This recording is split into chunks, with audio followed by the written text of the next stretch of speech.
Good evening, everyone! Hope you're all doing well as we're finally, something I've been looking forward to for so long, playing Banjo-Kazooie on this channel once again. I think it was 2012 the last time I did like a proper Let's Play of it, but this time we're live streaming it, which I think will be a lot of fun. And of course we're playing that Xbox 360 HD version, but so happy to see that so many others are excited for this as well. Good evening, Daniel. Good evening, the Jade Wizard. Everyone, welcome.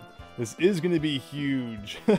Yeah, baby, it's the Zooie time, exactly. Apologize for the slight delay in the start here.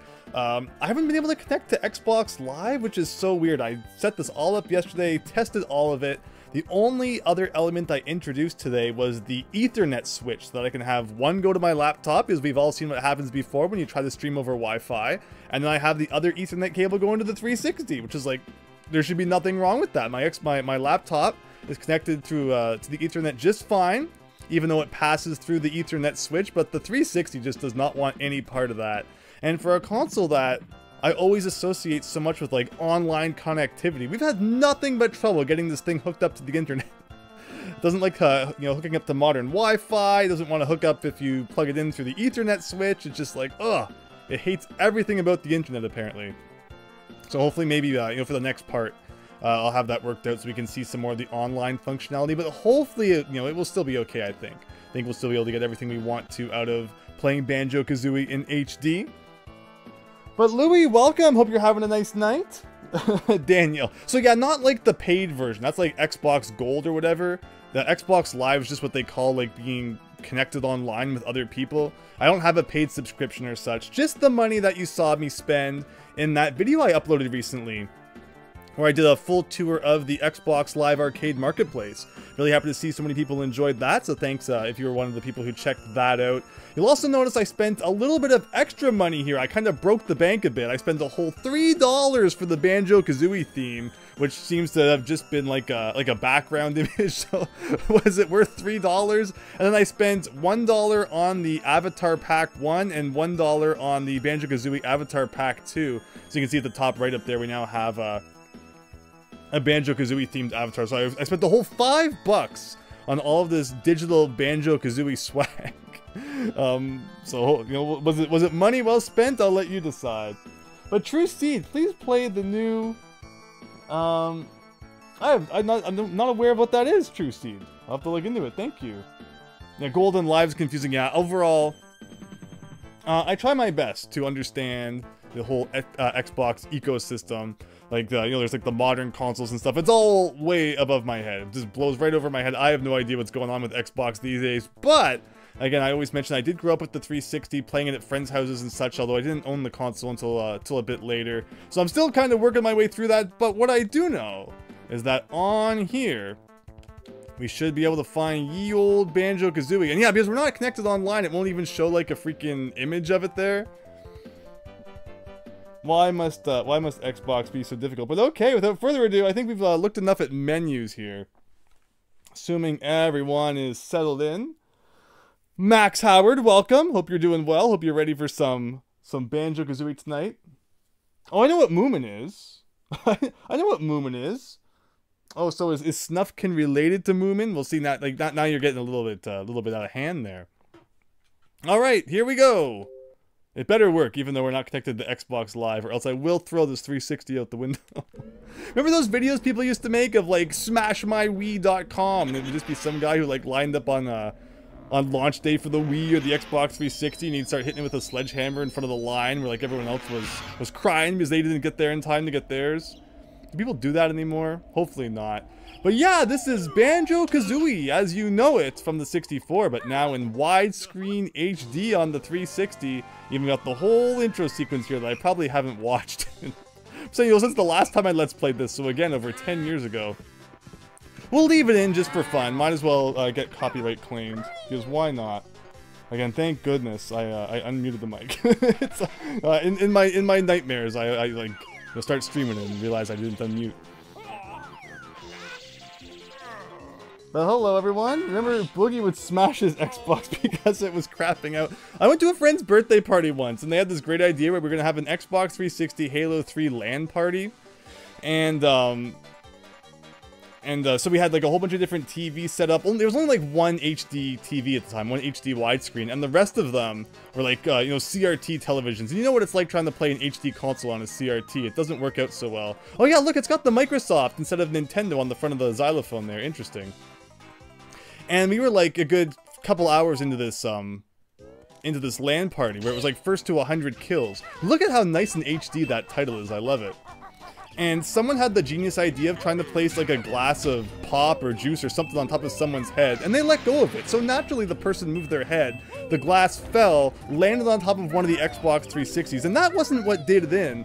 The friend who then owned that 360 said, "Oh no, my 360," picked it up, and you could hear the disc inside going dunk, dunk, dunk, dunk, dunk, as it obviously came out of place and was probably, you know, chewing up the console's insides. But that's just a classic LAN party memory that you probably don't hear too much of these days. But okay, instead of spoiling like the whole game, I mean, I would have loved to have played online. Hopefully we can still do most stuff. We might as well just save right to the old memory unit. Why not? Let's see, yeah, so like there's leaderboards and such. Again, I'm gonna try and get us online for next time. Not sure why it hates my internet switch so much. Hopefully we can still see the achievements.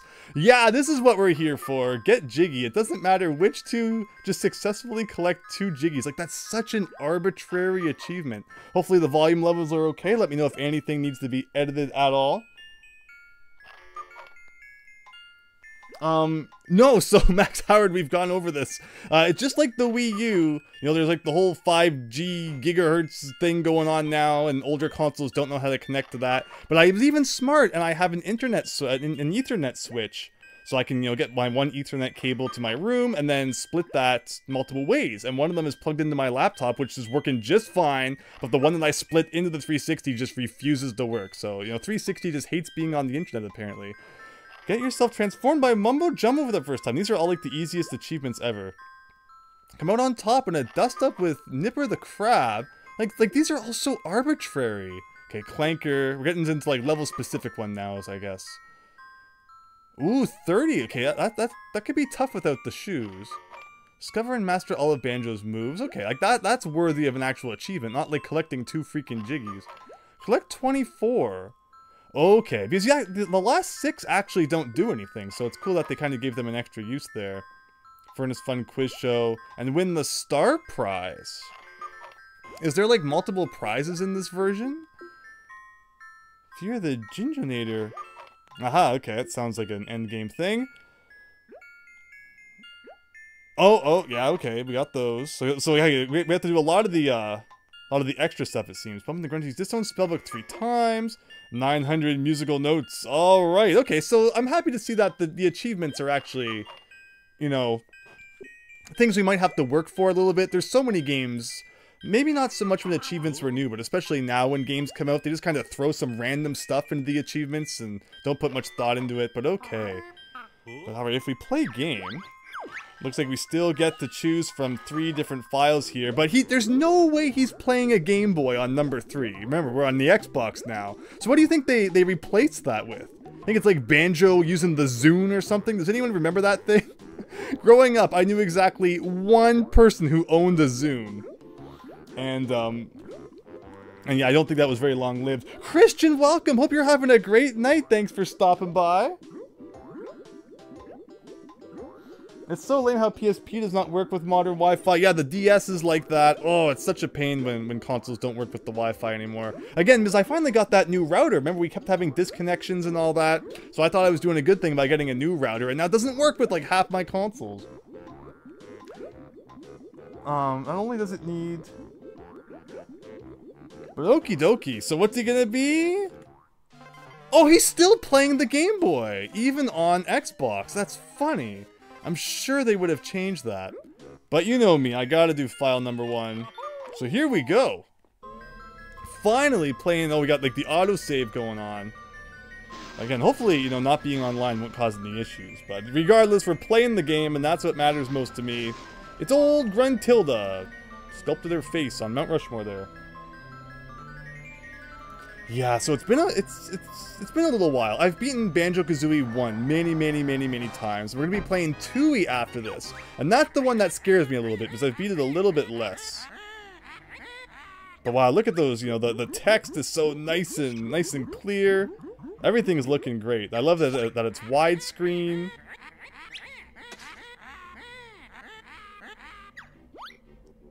Just beautiful. Again, let me know if there's any volume issues or such. But yeah, Banjo-Kazooie and Banjo-Tooie are like two of the games that just define, you know, the Nintendo 64. There was really that Rareware presence missing from the GameCube, and you wonder just how different it could have been. You know, maybe the GameCube would have hung around a little longer, would have done a little better if Rare had been able to release some games on that. Because of course, you know, they went on after they went to Microsoft. I think Grabbed by the Ghoulies was already being worked on before Microsoft even acquired Rare. So, like, okay, if that had been on the GameCube, would it really have made it that much better? Probably not. Look at that, like, weird loading scene there. It's the Windows boy! See if you can get Conker's Bad Fur Day. So Conker's Bad Fur Day, of course, was on, you know, the original Xbox. And the 360 is cool because it has some backwards compatibility with original Xbox games. Not all of them, unfortunately. But I have tried some out, like, you know, Crash, you know, Wrath of Cortex and such, and you know, there's a few games that have been neat to try. Tony Hawk's Pro Skater 4 is an awesome game. I always thought it would be neat if it got remade in HD or something, but no, I realize now I can just play it in HD on my 360. So that's really neat. But yeah, good old Tootie here just standing around outside. Banjo getting that extra shut eye. What time in the afternoon do you think it is? I can't judge. That's my share of times back in the day when I would sleep in way too late. And there's that that photo back there of Banjo in like Forest Land. Or where's that one of him with the mushrooms in the back? That's from like a beta screenshot. I wonder if Xbox X supports Xbox. I don't think the Xbox Series X has Xbox original backwards compatibility. I was at a store recently and I was told there's kind of a resurgence in interest in the 360 because it has that older backwards compatibility where newer consoles don't. So that makes some sense, I suppose. But alright, Tootie's getting kidnapped. I don't think she appears once in the sequel. so you know, we could not save her and like it wouldn't affect the future whatsoever almost. Oh, it does Max Howard. Okay, that's interesting then.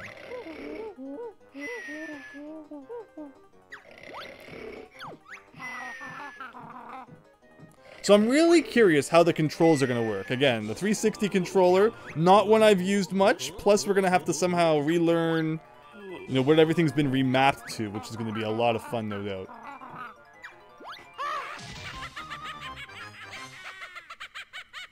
But this is going to be good. I'm really excited here. I think, you know, this is probably going to take 2 or 3 streams, depending on how much we get done. Look at that HUD up there. Like, so crispy in HD. Okay, so A is jump naturally, except, so A. Okay, well, we can't do anything yet anyway because we need to learn our moves from bottles. And we're going to do the thing where we actually, like, go around and learn them all. You can just tell him that, you know, get lost. I don't need your tutorials. But we will do it all just for completion's sake. Need to go get those empty honeycombs anyway. Oh, that's good, Max Hard. Good to hear. But you haven't played much of the N64 version, right? So, you know, that's going to mess with my brain a little bit, I think, being used to that and converting over to this mode.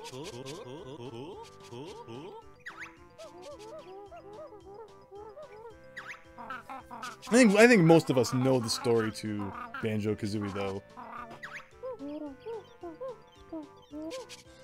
Until they're wanting to invite Tootie over for a Big Mac. Okay, we'll press B if you think you're already good enough. So we'll press A. We'll accept the training.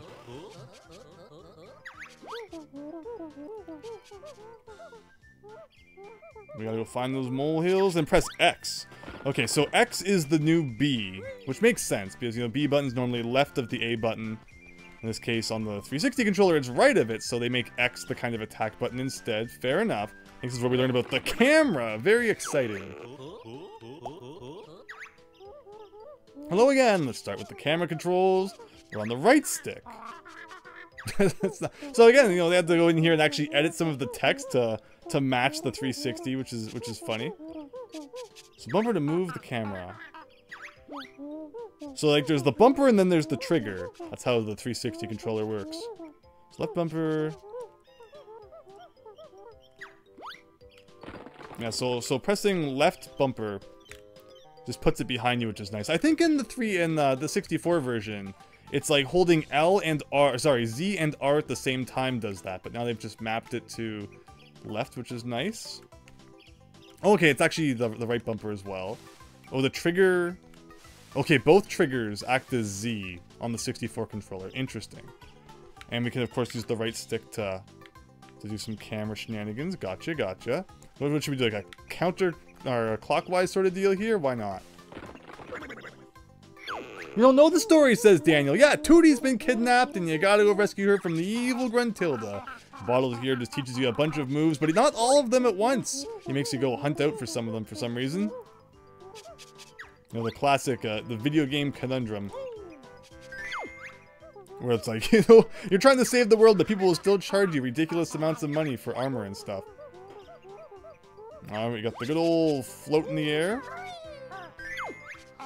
Parts of this game where the camera will snap to the other side of a wall and straight direction change and you walk off ledges, says Max. Well, we'll see how we can do here.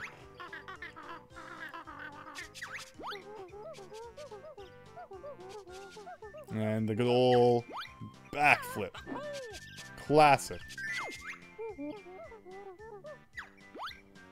And of course, with that, we can go over here and grab this guy. We should have 6 of these by the time we're done with Spiral Mountain. So there's one of them. So yeah, that looks much different. And actually, after this guy's done talking, we're gonna pause and see if that menu looks any different. Let's see what we got here. A pause menu. Look at all these options here. View totals is a classic option from the original. We've been playing for a whole 3 minutes so far. And we've also got help and options. What do we got in there? How to play, controls, settings, music volume. Oh, sound effects are like much higher. Hopefully, again, if everything sounds good. But if not, let me know. Again, leaderboards, unfortunately, were not collected online. But the achievements, I think we should have no trouble collecting those. Even if we're having a little bit of an online conundrum there. It could also be a possibility that, like, Microsoft is just down for now, and that's why it's not connecting to live. Is this the swimming tutorial? There it is. Audio's good, says Max. Thank you. Let me see. Do some speedrunner glitches to impress you, says TrueSeed. But yeah, the Japanese version has some more glitches. Tootie has her on the missing poster on the back of the milk in Cloud Cuckoo Land. Oh, so is that wow, so she actually does appear in Tootie in that sense. Interesting. There you go, we're diving underwater now. So you can just hold the, again, it's going to be really weird calling B, X. So remember, X is like the action button in this game. So you can just hold that to swim as fast as you want. And then if you hold A, you get like a much more controlled, accurate swim. So you use X when you're trying to get places quickly. And then when we're trying to like carefully get under here, you just use the A button. And that's how you swim like a pro in Banjo-Kazooie. And this we need to get back out of the water somehow. Like there. And we can use the bumper. Yeah, okay, that's going to be weird getting used to that. But okay. So far, so good. 2 honeycombs down.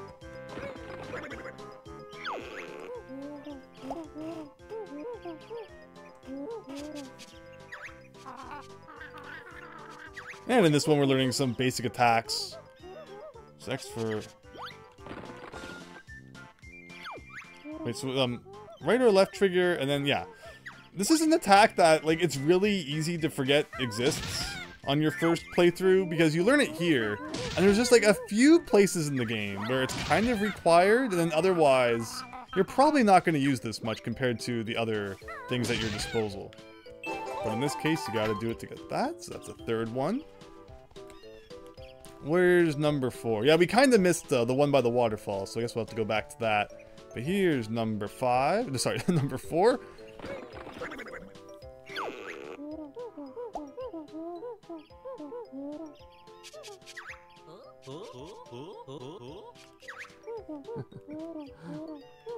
Hello, Joe. You never knew the bird was such a butthole, but she's mean to the mole. Oh, yeah, she's got some sass to her for sure.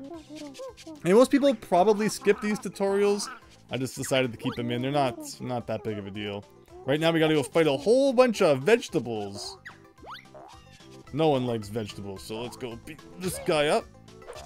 Again, you gotta be from like a perfect standstill to do the punch. It's so inconvenient. In Tui, this was actually changed to like a beak attack, which is really nice.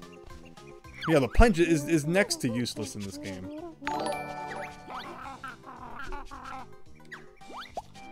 Hello, Valentine's Eve 1996. Thank you so much for the subscription. Hope you're enjoying the stream. And to everyone lately who's been, joining the streams and having fun, and it's meant a lot. So thank you all. Happy to see everyone enjoying stuff. I'm having a lot of fun too. See, you're never gonna use the punch when you have like a roll at your disposal.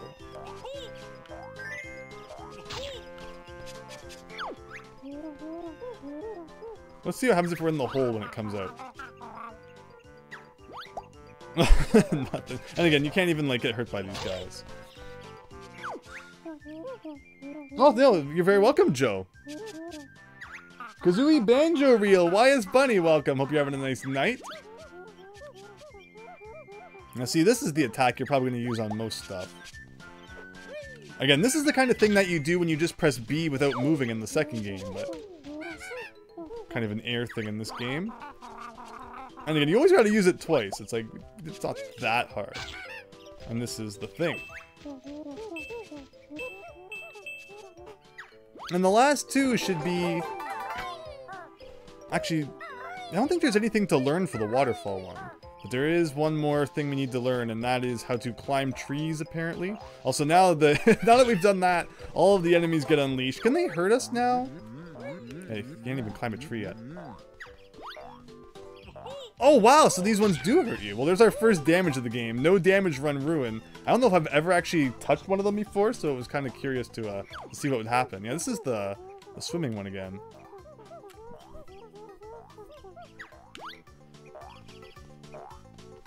Work our way up here. Past this guy. Wow, and then we don't have the the Talon Trot yet, which lets you go much faster. I'm wondering how that will work with the Xbox 360 controls.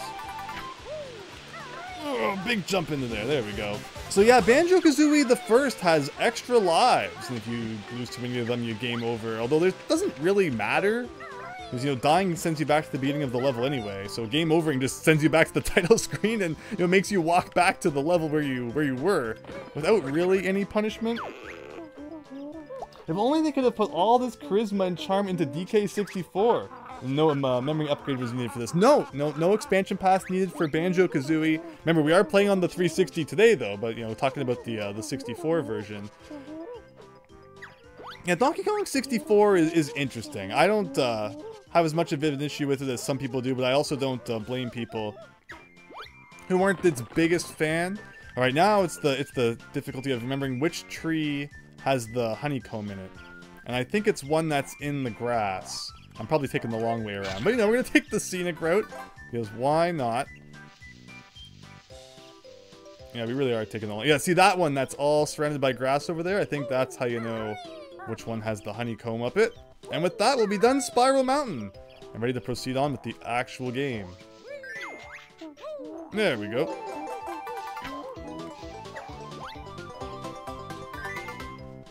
And that's an extra piece of health. So yeah, you should already have that by the time you leave Spiral Mountain. You should have 6 pieces of health. And as mentioning earlier, there's a whole 6 empty honeycombs in Banjo-Kazooie 1 that normally do nothing. They don't add an extra health piece to your health bar, even after you collect them all. But it's cool to see that they did put an achievement in this game, the 360 version, so that there is actually something you sort of get if you put that extra effort in. But here we go.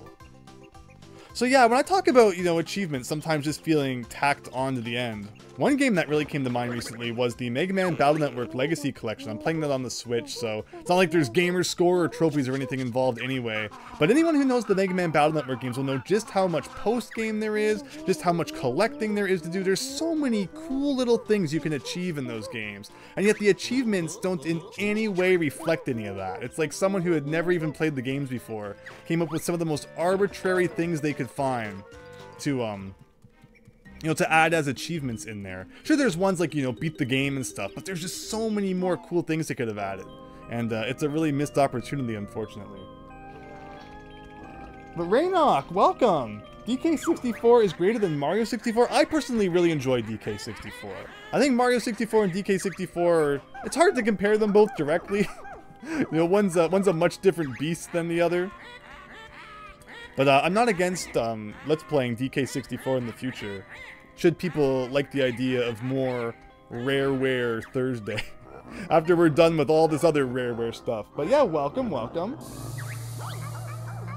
He can handstand when... Exactly. Yeah, everyone loves Lanky Kong. Who doesn't love Lanky Kong? Alright, here he is. The fun begins. Pigeon traps. We'll see who wins. Very nice. And so... Yeah, Y is like the look around button in this game. Why can't I look around? That's weird. Like, you can look forward. Oh, it's the right... Okay, that makes a little bit of sense, I guess. It's the camera stick that you have to then look around with. Alright, very cool. Alright, the first thing we gotta do is go over here. And climb up this guy. DK64 has better level variety, but the mods they have for Mario 64 are absolutely amazing. The Cursed Mirror is amazing. Yeah, I really want to get a Nintendo 64 flash cart, and I'm totally up for playing like all sorts of Mario 64 ROM hacks and such. And yeah, we've been playing some Mario World ROM hacks lately. I've been really happy to see people enjoying those. And lots of plans to keep up with that, do even more of them, so hope everyone will enjoy those and join for that. There you go, we got one Jiggy inconveniently. I need to put one of them into this guy.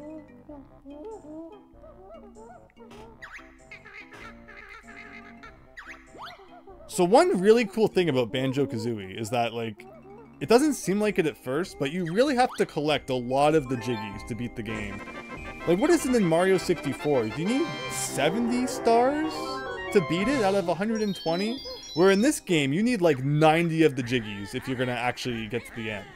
So it's a good, you need to actually play like 90% of the game if you're gonna see the end. Where a lot of games, it's like, alright, you know, do half the stuff and the other half is just bonus. But no, Banjo-Kazooie really pushes you to do all the things. And here we go, Spiral Mountain. I learned 3 new moves. Take out this dude. So one change they made to the Xbox version is when you collect notes. In the 64 version, if you died, you had to recollect them all over again from 0 when you or if you left the level and came back in. Where in the 360 or any other Xbox version, if we die, we do not have to recollect any notes that we had previously obtained. Now I kind of like the original way because I think it's fun in the video game. There's a little bit of suspense. There's a little bit of a consequence to screwing up. Keeps things interesting. But in this game, now, that guy was going to say something, but I totally destroyed him before he even had the chance to. I'm sorry! Pacifist run ruined. But yeah, hopefully we don't have too many deaths anyway. Also, look at how nice and clear the spinning note graphic is. Because they're just like a 2D, animated graphic. But it looks really nice on the Xbox here. Now, I have no real plan on how I want to tackle this level. I didn't, plan it out ahead of time. I'm just playing Banjo-Kazooie the way I always do. But one thing we're going to do is go in here before I forget. And we're looking for a Mumbo token later on. Because even though we can't climb this thing yet without the transformation, you still have to come in here and get that guy. Oh, that's right. We should probably have gotten the Talon Trot first. But we don't need that. Oh, okay, maybe we do. Forget that we just did that. Both use the term Jiggy. What was that? I'll reference that in a second. And the other thing we do is if we go up here. One nice thing about health pickups in this game is they will just kind of sit around forever if you don't grab them. Where in Banjo-Tooie, they're actually on a timer and they will disappear. I've not seen that, Raynok, no. Both this game and Getting Jiggy with It by the Fresh Prince Will Smith himself in 1997. Oh, that is interesting, Truseed. Hello, James Epp. Hope you're having a great night. As we're just starting Banjo-Kazooie here. We did all the tutorial stuff. And we're finally diving into the real meat of the game. So, okay, actually, shoot. Now I wasn't paying attention to what he said. Tackle. Hold the right trigger and then press left trigger. Weird. So you just press both triggers to do it? That's so strange. But I mean, at least it feels nice. You know, holding the right trigger, not really much of an issue right now. So there's 5 of these Jinjo guys in every level. I'm curious if they save, just like the notes do, or if you have to recollect them every time. Because normally if you leave a level in the old 64 version, every time you come back you have to start from scratch with those guys. There should be a Mumbo token around here, unless I grabbed it already. It's possible. Nope, there it is. Forgetting about that. And yeah, let's get this Jiggy and see if that gives us that achievement for collecting just 2 random Jiggies apparently. You must search for 10 of us on each world. So the levels start out relatively small, and by the end, the last one's particularly huge. Yeah, we got an achievement, everybody. Nice. That's what we're here for. Got to get that gamer score up. Jinjos do save, you believe. Very cool. True Seed with the $1 super chat. Thank you. Thank you. It says it's your 3rd super chat. I appreciate that. Happy you're having a great night, and hope you're all having a great night. Okay, I've got to get used to the new controls here. We can go down here, and now that we have the Talon Trot, we can walk all over slopes. I think there's like still going to be some slopes that are a little too steep, but mainly we can kind of deal with them now, no problem. But yeah, the last level in Banjo-Kazooie is about the size of a typical level in Banjo-Tooie. That game is massive. And there's so much backtracking. And again, it's been longer since I beat that one, plus I haven't beat it as many times as the original. So we're going to see if I make any hilarious screw-ups or whatever when we get to that, but you know, that will be a little bit into the future here. So we got a good old Klunga here. No, this is Congo. Oh, Conga. Sorry. And we gotta stand on these things and do that. I don't know why him throwing oranges or whatever on top of these panels does anything, but it does apparently.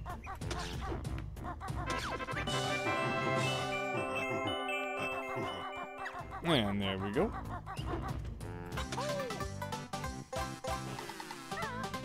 But yeah, the first few levels are just gonna go by really quick, and then we'll hit a bit of a slog as we get to some of the later ones. All right, there you go. So this guy, everyone says, always looks like Diddy Kong a little bit. I don't know if that's supposed to be a reference or not. And see, like, they're just throwing jiggies at you every 3 seconds in this level. You should have made more of these, like more Banjo-Kazooie games. You really have to wonder, again, how being acquired by Rare messed things up. Oh, right. Getting ahead of ourselves here.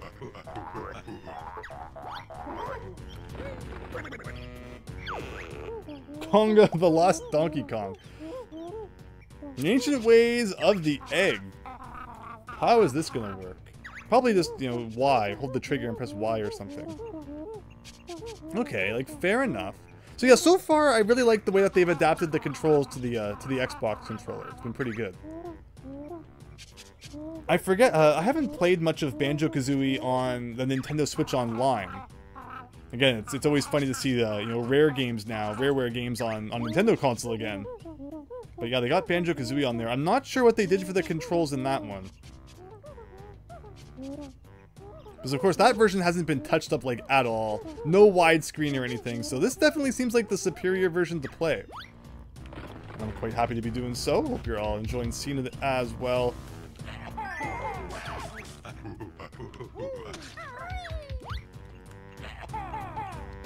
I don't think you have to shoot 3. Like, you could just shoot 1 and it would do the same. Eggs, though, are so plentiful in this game that it doesn't usually matter if you waste a couple. Is this my first time playing it on the Xbox? It is! I booted it up yesterday to make sure it worked, so unless you count that. But I never actually, like, got into the gameplay. I just went to the title screen. But yeah, this is my first time actually playing it. And I'm having a great time here. I just beat you. Why are you throwing oranges at me again? So far, it seems like, you know, my Banjo-Kazooie abilities are converting over to the Xbox quite fine. Xbox 360 is a nice controller. I do like it. we haven't learned that yet. Oh man, I'm getting ahead of myself in like every which way. Forget we gotta actually learn moves before we can use them. Crazy time. That's not gonna be a problem though. We can go back up here. And now we're gonna go inside that termite hill. And get that Mumbo token.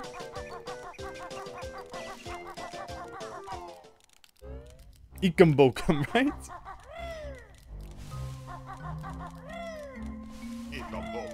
That's 3 out of 5.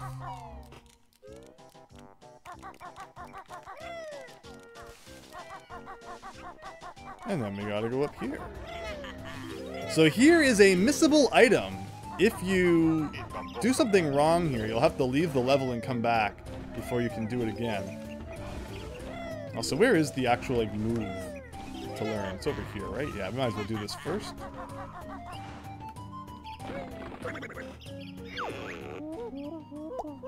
You know, if Nintendo Switch Online doesn't go with the Netflix thing and remove games. That's the thing, right? Like, you have to wonder with that service if at some point, like the Rareware games, you know, their license will run out or something. It is a scary thought. I was always hoping that they would get Banjo-Tooie on there. Of course, now we're going to be able to play it through this, and I think we'll be quite satisfied there, but you know, I'm sure there's others who want to play it as well. So I still do hope that, you know, Tooie arrives on the Switch someday. Alright, gotta take down all these little huts or whatever and get the stuff inside of those. And again, 100 notes per level, so as you can see, we're already like 3/4 of the way there. Again, eggs. Normally, you don't spend too much time picking up like every individual egg. And I like that about this game, though. I don't like that in Banjo-Tooie. Everything is inside of nests. I like that in Banjo-Kazooie 1. You know, they really populate the world with items all over the place. There's lots of times when there's, you know, feathers around or eggs around, and it just looks nice. Everything being a little more spread out. I feel like all of the nests in the second game, you know, you have these massive levels, and then there's just like hardly anything to find in them because you've condensed everything so much. But we're not playing Banjo-Tooie, so let's focus on the task at hand here. Yeah, we never got to hear what you said because I destroyed your brother too quickly. I apologize for that. But okie dokie, so let's go in here. Might as well take a trip down this way. And another Jiggy. Like, again, they just hand them out like candy in the first level. Hello, Miles Luigi. Good evening. Time to get some notes, Jiggies, and gamer score. All right, yeah, Miles Luigi. I think we've already got like 10 gamer score out of the available 200 in Banjo-Kazooie. So retail Xbox 360 games had 1,000, I think. And then like the arcade titles, I guess, had 200. Even though, you know, this is technically a retail game. Just, you know, packaged as a download title. It's confusing, but yeah, so only 200 gamer score to get here, but I guess by the end of Tooie, that'll be a whole 400 gamer score. Watch out, everyone. Andrew's coming. Looks like we got all that stuff. This the last of these dudes? Oh, we're missing the blue guy still. And I'm gonna mess that up a few times before I get the hang of it. I had to do the Talon Trot. For some reason, I think it's X. But no, that's the good old Beak Bash there. So these guys here, this is where you can screw up and have to leave the level and come back. Is when you shoot the egg into the mouth here, they kind of go flying. Wait, wrong button. Like that. And they get a little faster. And a little faster.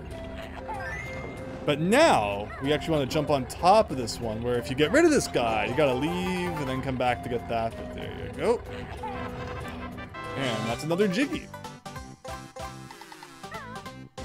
Boom! Desecrated. You wish that at least the Switch or whatever is next does a virtual console and the Switch and the Nintendo Switch Online thing, so you can like kind of choose if you want to buy it or not. Yeah, the option's always nice, right?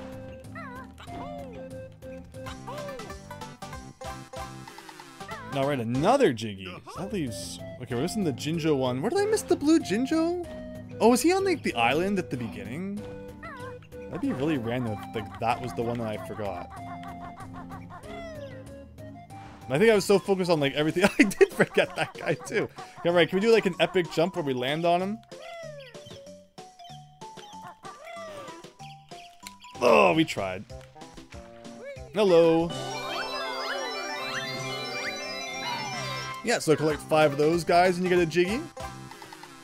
And how many notes are we up to here? 90. I think we're still missing 5 somewhere. Is there's gonna be 5 in the termite hill, right? Or is it 6 in the termite hill? I do want to still go get that the witch switch before we transform into the termite. Oh, there's probably 4 inside of Mumbo's skull. That's probably the other 4. Okay. Because yeah, once we turn it into the termite, then we can just kind of wrap up a couple of things and then be done with level 1 already in like record time. Okay, not that. Probably not record time. Again, you know, like most 64 games, I'm sure there's some insane speedrunning tricks you can pull off for this one. People have probably beaten this game in like 3 seconds. What does the honeycomb on the right? So those ones that showed up in the bottom right corner there, if you collect 6 empty honeycombs, you get a new segment of health at the top. Which right now we have 6. You started with 5, we've actually already got an additional one. But yeah, it's always good to have more HP in this game. And now the trek back to Mumbo's skull. Which again, I think that there's 4 notes in there, and then again the 6 inside the tower. And then we're done, pretty much. There you go, exactly like I thought. Now look at that HD, you know, the head graphic down there. I really like the you know, the textures that they improved. You know, Nintendo couldn't even, you know, do this with Mario 64 when they put it on the 3D All-Stars, which is such a shame.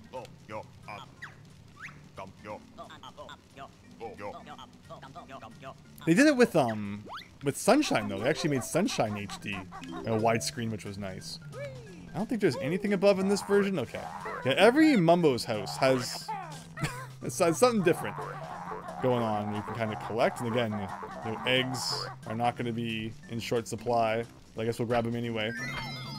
So Mumbo tokens, once they're spent, they're done. You don't get them back, but you don't have to pay the next time either. So there's more than enough Mumbo tokens in this game to do everything. There you go, another 10 gamer score just for transforming into an animal guy here.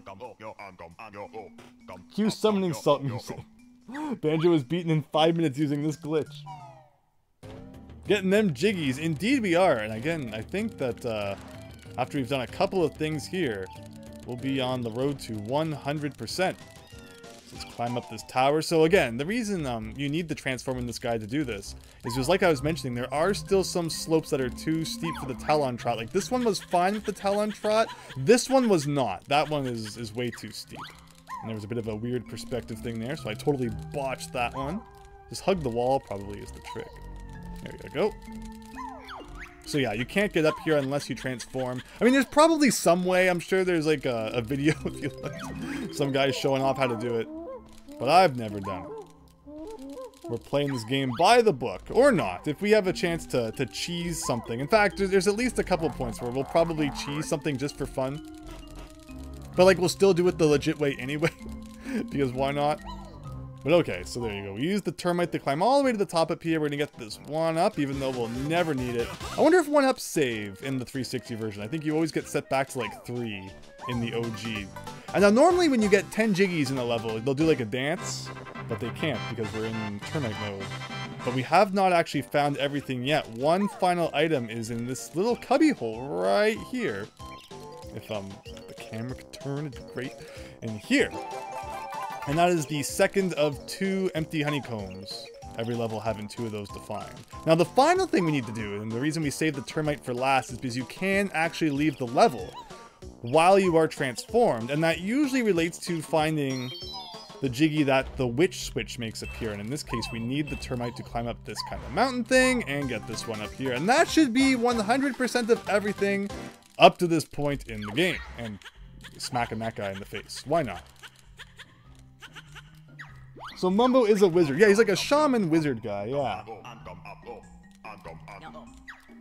But yeah, with that said, if we go to view totals here, you can kind of look at what you've done. So that's Gruntilda's lair. So yeah, Mumbo's Mountain, about 15 minutes it took us to get everything again. That could be improved on, no doubt, but I won't complain too much. Spiral Mountain, and the total so far, 30 minutes and 3 seconds.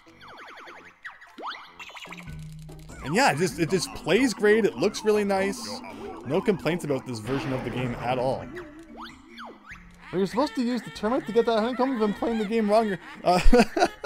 What way do you do it? Maybe if, you know, you really spam the jump button or something, you can get up there another way. But that's how I think you're like, was the intended solution anyway. And here's the note doors. This is why you're collecting all those notes to open these things. Let me grab a drink here.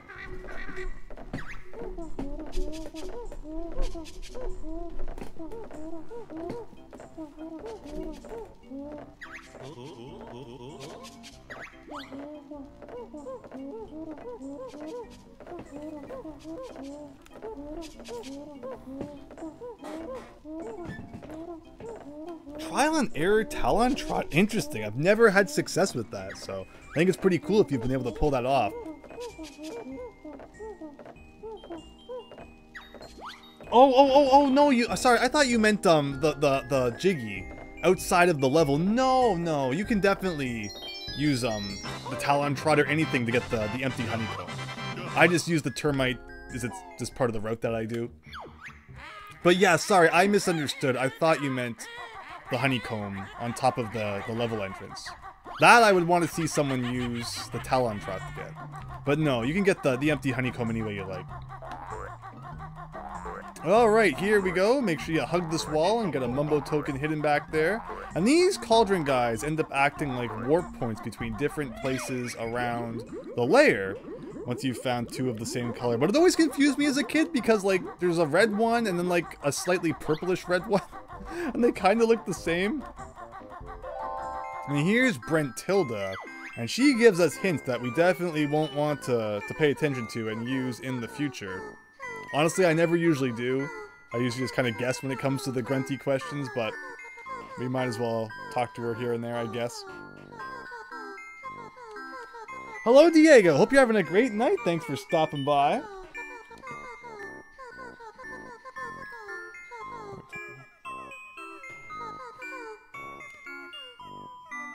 Press X if you'd like to hear them. Well, we might as well hear a couple. And again, these are randomized per file, so it's not like you can just go online and look these up. So that was moldy cheese toothpaste or something. Washes her hair with rancid milk. I'm expecting all of you to remember these. Gets her clothes from Saggy Maggie's boutique. Okie dokie. And here is puzzle number 2.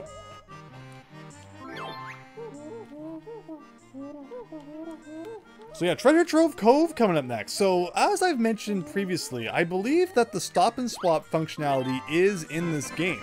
And that if you find those question mark eggs and such in Banjo-Kazooie, you can transfer them over to Tooie. I don't know how that works though.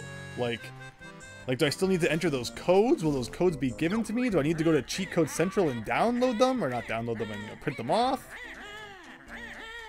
Will the Shark Food Island just be like risen up out of the water already? I guess we'll find out in a second here. But yeah, another thing we can do is like we can go in here. And here is going to be another cauldron. And see, you tell me that it doesn't look almost kind of like a similar color to that one we just unlocked. Like, yeah, it's more reddish, but, you know, as a kid, and, you know, you're playing on, like, a small, tiny CRT television.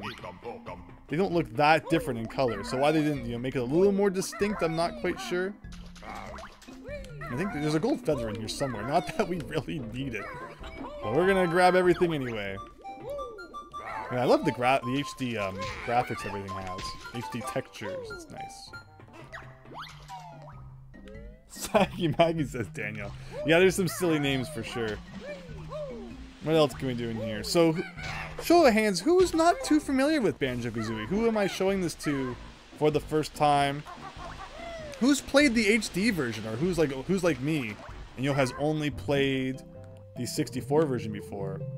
Or who's just like a, you know, Banjo expert 10,000, but you're along for the ride anyway, because who doesn't love seeing this game? So this is where we're going to be coming back to later for a thing. I just came here because I forget what's around all these branches. I know there's like a Mumbo token, I think, behind one of them.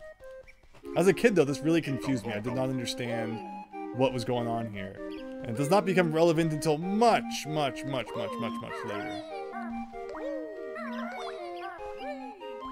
And again, there's Brentilda again. I don't think that the life counter goes double digit. I've never really thought much about lives in this game.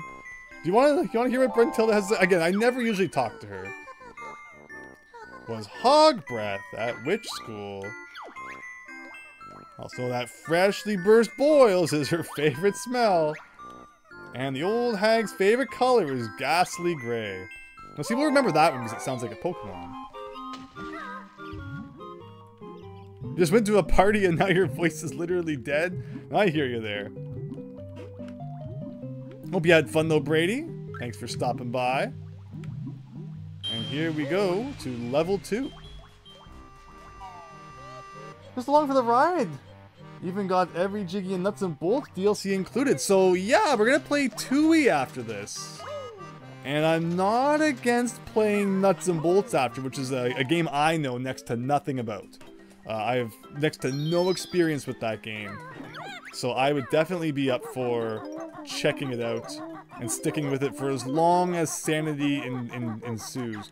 Because it's like, you know, it's probably not as bad as people say. And again, I played a demo when it first came out at a friend's house. And it's like, okay, you know, this is fine. Clearly not the Banjo 3 everyone wanted, but, you know, to play the whole thing, I guess it will be interesting to kind of see just what happens. But yeah, Treasure Trove Cove, everyone. Here we go. What should we do first? This will come around this direction.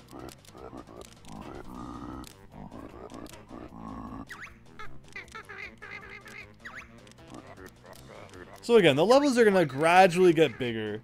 You know, the Spiral Mountain is really not, no, not Spiral Mountain, Mumbo's Mountain. It's possible I've been saying that wrong a couple of times. The level begins with 2 mountains. It's easy to mess up the names. But yeah, this level's not as generous as Mumbo's Mountain can be at times with the Jiggies, but yeah, the speed. It's pretty quick. Oh, not so bad, but there we go. There you go, that was worth a whole 15 gamer score, kicking that guy's butt. And don't forget to go back here for this.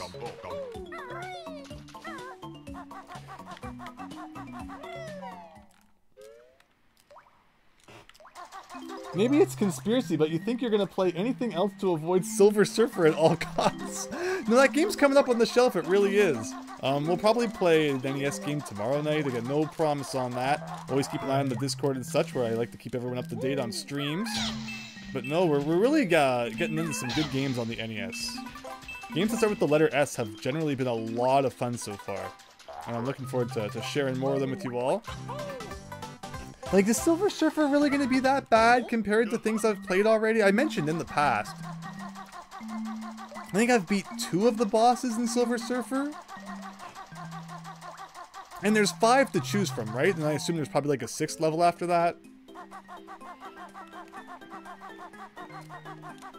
I heard someone say that you don't get infinite continues in Silver Surfer, although that was not my experience. I could swear I was game over and you know, continuing as many times as I wanted, but maybe I just needed to continue more times and then it would have been more obvious. Alright, how are we going to work our way around this level? I guess we'll do this.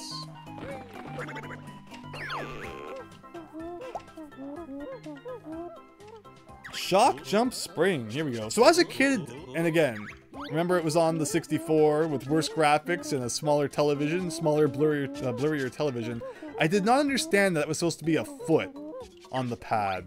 It's much more obvious in Banjo-Tooie what it's supposed to look like. But in Banjo-Kazooie 1, I thought it was like a starfish or something. Like, I didn't know what I was looking at when I looked at that. All I knew is it helped you jump higher, and that was all that really mattered.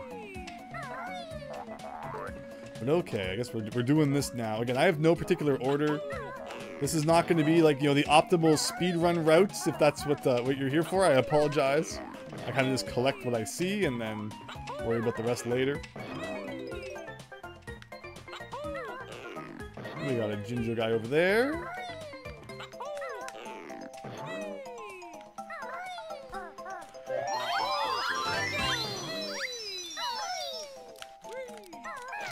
Ooh. So yeah, let's go look over at that Shark Food Island. Where is that anyway? Yeah, so it's low in the water over there. Has not risen up. Also, did you see that? The draw distance in this version is amazing. Yeah. Normally you cannot see that floating empty honeycomb in the water from here. And that was one of the last things I found in Banjo-Kazooie as a kid, because you actually have to like go out into the water before it will spawn in, before like, you know, it will actually be visible. Where, yeah, the draw distance, let's take a minute to appreciate that. What do I press to look around? Like, look, you can see notes way over there, feathers. Way better than the 64 version. Like, phenomenally better. So, yeah, and it's not just the graphics, it's things like that as well, which is pretty cool. Now, where is this? Right here? So overall, yeah, this version is definitely getting some thumbs up from me. Enjoying it quite a bit.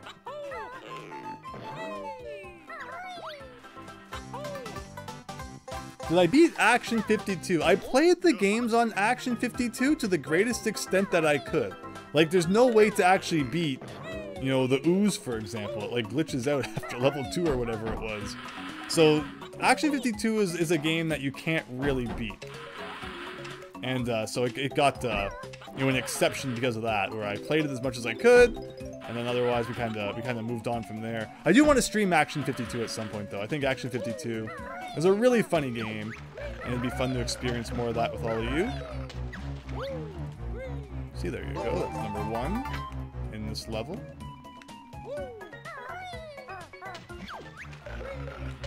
The clouds look good.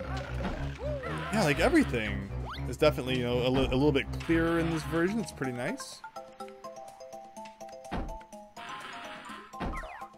Pretty nice. Did I go in this one? I think this one's just like items and stuff you don't actually need. Now, before we go any more to the right, we actually probably should go learn how to fly. So let's run back here.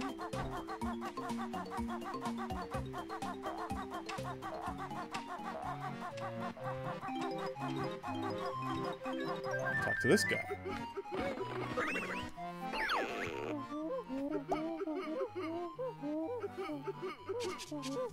We'll definitely see Diego, don't worry, we'll get to it soon enough.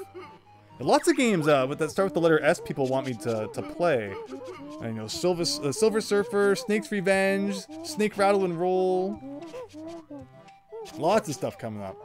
But yeah, here we go. We can now fly whenever we see one of those flying pads around there. Bottles will also fill your health back to full the first time that you talk to him in any certain location.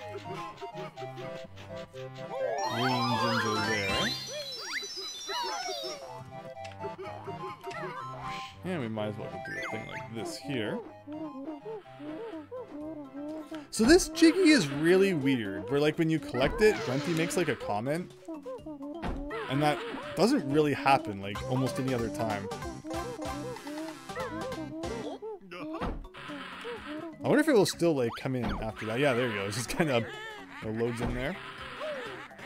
There's like a few other times when she'll make a comment, but not too common.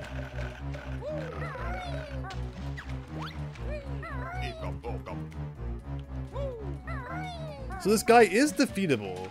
You could jump into the water with gold feathers. I think you can also... Seems a little bit faster than I remember, or maybe I'm just making that up. Fair enough, though. So no, we're actually playing on the Xbox 360, where I purchased the games from the Xbox 360 arcade marketplace. In fact, there's that video up on my channel where I did like an hour-long full tour of all the stuff available on there, and we purchased them in that video. So you can even kind of see what it looks like to purchase a game on the 360, because I believe that store closes down in June, or was it July? So you don't have too much more time to go buy stuff on it if you wish. So don't forget that. And of course, on April 8th, the 3DS and Wii U online gameplay functionality is shutting down. After last year, the eShops closed down. So don't forget about that. If there's any games you want to get like a little bit of a last-minute play in, online play.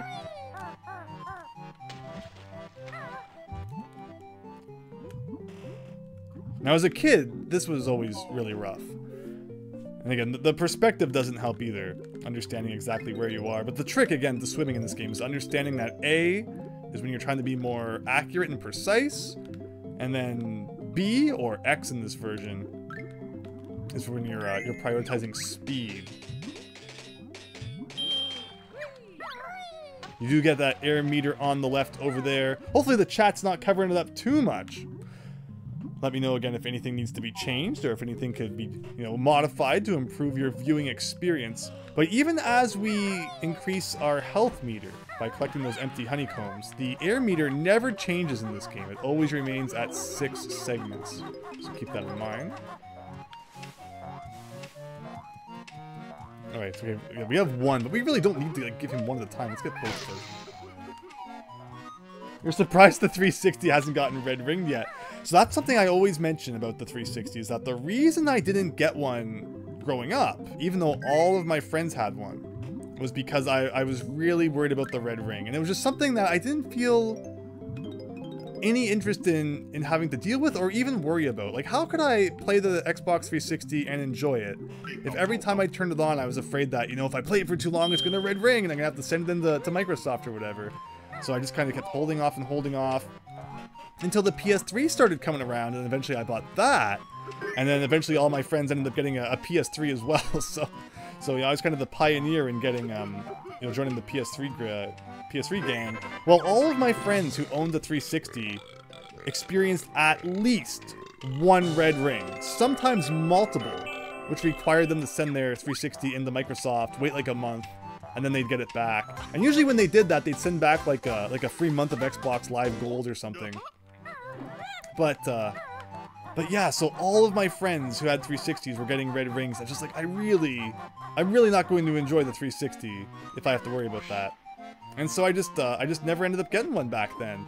Until this one I came across at a Value Village, actually. And you know, it's always a toss-up when you find consoles, especially more modern ones, especially like an Xbox at a Value Village. It's like, I don't know, should I take a chance on that? But this thing was like in mint condition. It looked like it had hardly ever been played.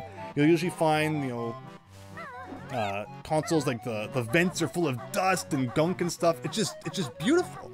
So I took a chance on it. And yeah, so far it's working great, and it's the Xbox 360 Slim, and those were known to be better when it came to, you know, not red ringing and such. So fingers crossed, nothing bad happens throughout all these Let's Plays. Well, otherwise, I guess, you know, I don't know what will happen at that point, but let's just hope it doesn't. Again, you know, it gives me confidence because we're playing on the Slim. Or I would be a little more worried if it was the original model. Oh, I never got that dude. As we run over there before we forget. Again, there's way more Mumbo tokens in this game than you need. And it doesn't look like there's an achievement or anything related to like finding them all. The game doesn't even like let you know how many there are per level. And there's actually a missable one, because there are 2 Mumbo tokens in this game that both have the same collection flag, meaning that if you collect one, the other one won't spawn, because the flag will tell the game that no, you've already got that one, even though it's actually 2 different tokens. And you can fix that by loading them both, and then collecting one, and then the other one, since it's already loaded.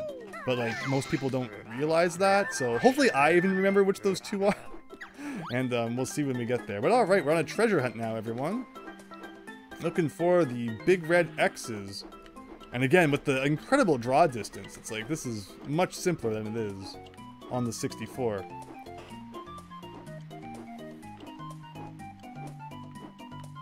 Oh yeah, used consoles full of bugs, right? Yeah, again, you know, this one just looked so nice.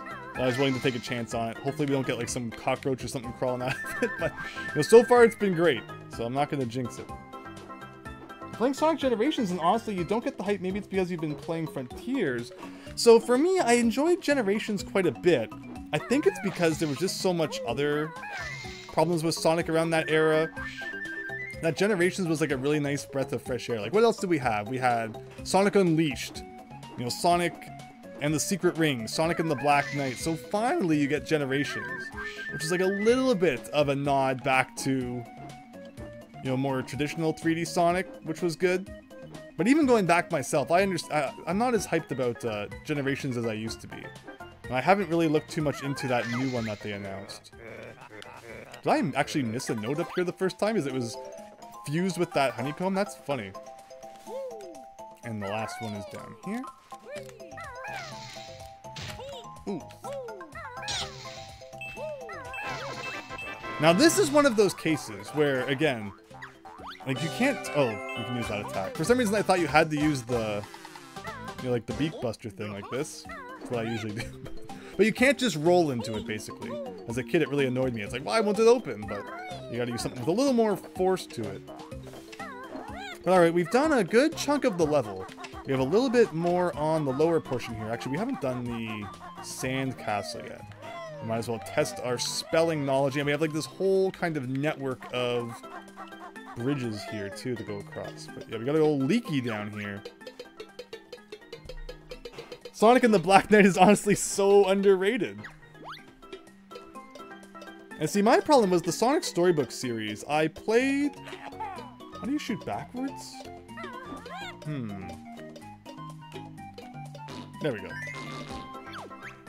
I got Sonic and the Secret Rings at launch, and I enjoyed it a little bit. Like, it was okay, but it didn't, you know, get me too hyped for like future entries in the Storybook series. I'm just upset that they split the Sonic team into 2 parts instead of, you know, putting all of the focus into Sonic 06, because I think Sonic 06 is a game that has so much potential, and it bombing has just screwed up the Sonic series as a whole for like decades now. Where if Sonic 06 had just had the time and effort put into it that it should have had, you know, Sonic could be in a whole different place right now. So I'm always upset that they, you know, split their resources between Sonic 06 and Sonic and the Secret Rings, when really they should have just kind of focused on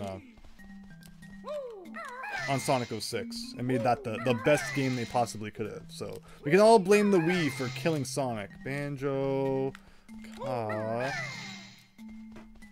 As a kid, this seemed so hard. Now it's like, you know, what is this even? And it's even on the wall, too. There's another O, right? There it is. Of course, the sandcastle is lots of fun because there's all sorts of cheats you can enter on this floor. If you leave and come back in, you enter cheat, C-H-E-A-T. Even if it doesn't light up, it will actually make a sound as you enter each of those. And then you can enter a cheat code after that, which can give you various advantages in the game, like infinite air, or just all sorts of funky stuff. In the N64 version, there's some cheats, like ones that open up levels and doors that you might not otherwise have enough jiggies or notes for. And if you enter 3 of those, Grunty will actually delete your game. Where in this version, I don't think your game gets deleted, but I believe if you enter any cheats, you can't enter your score on the leaderboard anymore. So that's your punishment. But yeah, it's pretty harsh in the 64 version. She'll actually delete your save file, which is kind of funny. And one of my most popular videos to date is still the one where I talk about Banjo-Kazooie cheat codes. And a lot of people leave comments about if it works on the Xbox versions, because it's possible there are some cheats that they actually did disable for this version. We're not going to be using any of them in our playthrough, but just keep that in mind. And again, look at that video if you're curious about what some of the cheats might entail. Good old teethy. Didn't even need any of that. Like I said, but, you know, maxing out on eggs is not hard. So you can always remember where the empty honeycomb is in the water, where the green wall and where the brown wall meet. This is where you jump in to grab this guy. And yeah, we're probably gonna get bit in the butt, but we'll be fine. And again, if we should accidentally die in this version, at least we don't have to recollect all of the notes, I guess. I mean, I'm not gonna, you know, take a death intentionally, but I guess it is nice to keep in mind. We will go get a little bit of that health back, though. This is a good spot for that.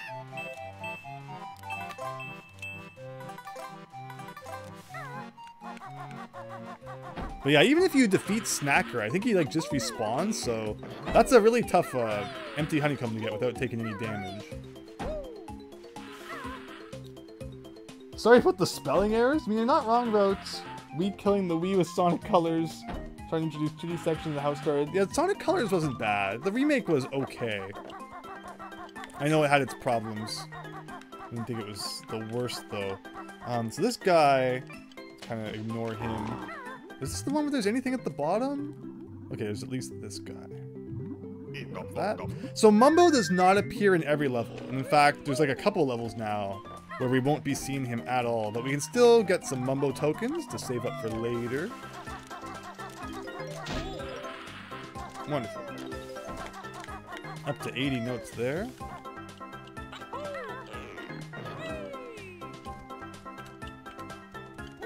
And we're just working our way up this wall. I think this is the second last Jinjo, unless I'm forgetting one. Yeah, one more. And we gotta dive down here for a Jiggy. If we can get down there before we get hit. Was that 1 damage or 2? Actually, I need to see the replay on that. Oh, that was 2 damage from that guy. Interesting.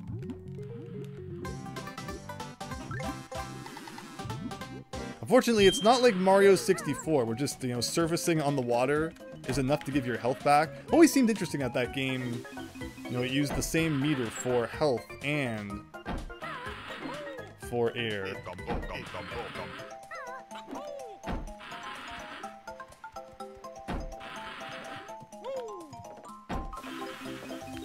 I will take this health, thank you. Yeah, the no damage run has been dead for a while now. I've just been having fun, not taking things too seriously. But the no death run, that's my goal here. Oh. Hey, so there you go, Max Howard. You called it on there being weird camera quirk like that. It got me there. Thankfully, it was just into the water. I saw we could have got back up on this box too. But okie dokie. Whenever I've watched people play this game, this is a Jiggy that that always gets missed. This is one of the more weirdly placed ones in this stage. Oh yeah, Daniel. Yeah, just like how she rode down that banister. Exactly. Yeah, so the Princess Peach demo was very interesting. Again, the 3 games I compared it to were Paper Mario Sticker Star, Luigi's Mansion Dark Moon, and Ball & Wonder World. And again, that doesn't mean anything in particular. I think those all those games can be fun in their own way, and I'm probably one of the few people out there who actually beat Ball & Wonder World. You know, beat the final boss. Not 100%. Who wants to see a 100% Ball & Wonder World playthrough? Vote now.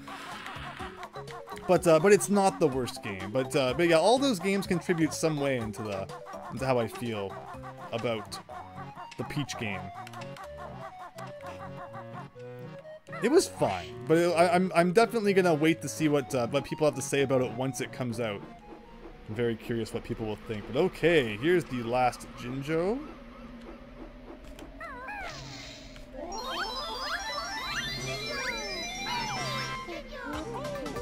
If you average those 3 games, you stay together.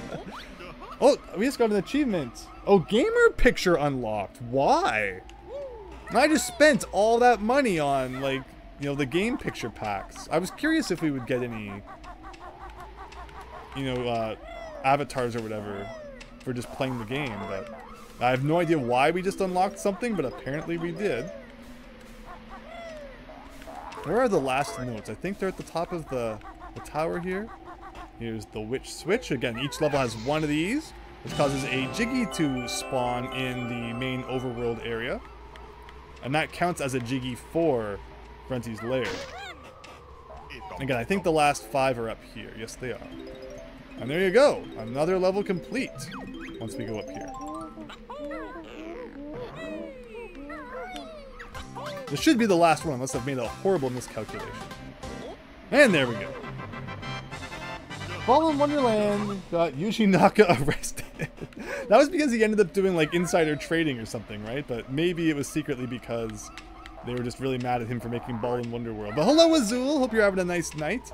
Again, let me pull up the old total screen here. It looks like we're good. 23 minutes on that one. Very nice. Where do I go from here? Not quite. Well, I landed in that water.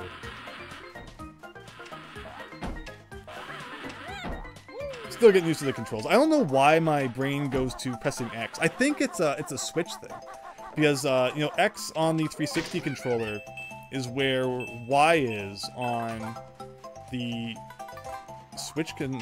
Yeah, sorry. X on the 360 controller is where Y is on the Switch controller. And I think when you play the Switch version, you just hold the trigger and press Y to do the Talon Trot. And it's just a muscle memory thing when I'm playing this version now. But no, this version has had great controls so far. So I'm quite enjoying it.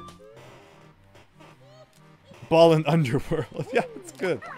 Alright, and then we just go... Actually, I think it's on the other side, but we'll go up here anyway.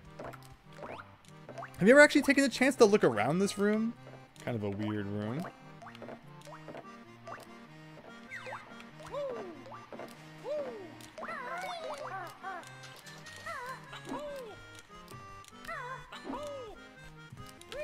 And there you go. That is 2 levels down in just over an hour. Again, I have no idea how many levels we're going to do tonight. You know, if this will end up being a 2-part or a 3-part playthrough before we move on to Banjo-Tooie. But I've still got lots of energy, so let's keep going.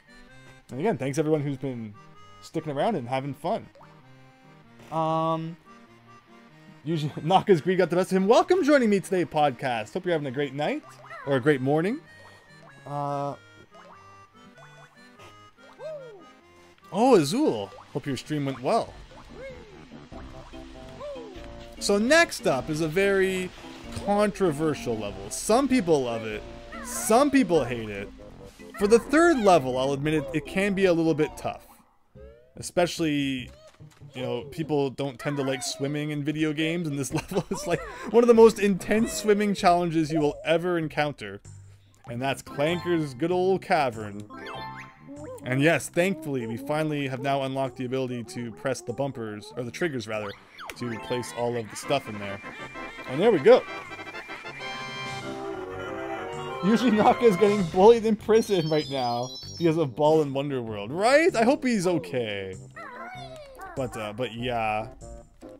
It's funny, all these, you know, gaming icons, game-making icons who kind of fell from grace, right? Of course, Inafune, Mega Man being another one. It's a shame.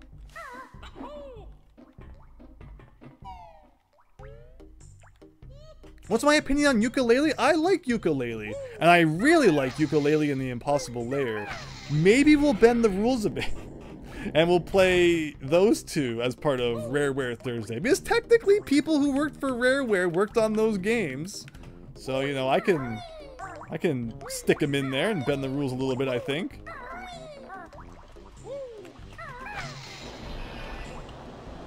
Yeah, I guess we'll do that on the way back. But alright everyone, Clanker's Cavern. Again, either you love it or you hate it. I personally love it. And if we die, at least we don't have to collect all of the notes again, I guess. This was like one of the last moves I found too. Yeah, Grant Kirkhope, of course. David Wise. Absolutely too big. This level, you might be referring to, again, this level's got like nothing on, you know, Banjo-Tooie levels. I think it just feels really big. Again, because of all the swimming and stuff takes a while. Also, I will just get the notes in this room first. It's easy to forget about these ones. Oh, God. You're hiding behind the corner there. Well, that's what the health is for. Again, health is nice in this game. Never despawns, so you can kind of just leave that there. Also, I think the guys, again, the clankers who come out of the walls, or whatever they were called, I think they take off, you know, 2 health, which is kind of a lot. All right, let's get gold feathers, Mumbo token. This one. There we go.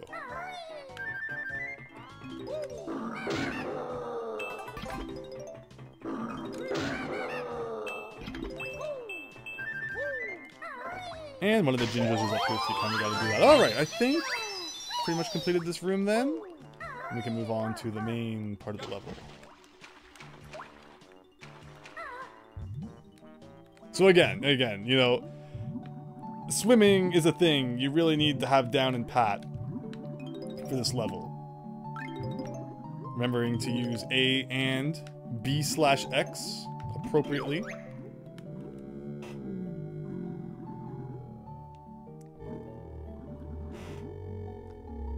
Found it to be an admittedly mixed experience. Kind of reminds you of Your experience with Ratchet and Clank. You want to like it, but you just can't. Oh, it's unfortunate, but I totally understand. It's not going to be everyone's cup of tea there. So, alright, so again, gotta worry about the old air meter, but can we daringly go in here, grab this Mumbo token, and make it back out alive? Oh god, this is probably a really bad idea, wasn't it? Alright, I think we got this. I think we got this. Okay, we're good, we're good. Okay, so the main challenge of this level is raising this guy up from under the water, and you do that by swimming way down and swimming through this key 3 times, and then he kind of rises to the surface. But we'll do everything we can before raising him up first. I think this one's a Jinjo. Yeah, can you even hear him already? A blue guy. And that connects to the pipe beside that one.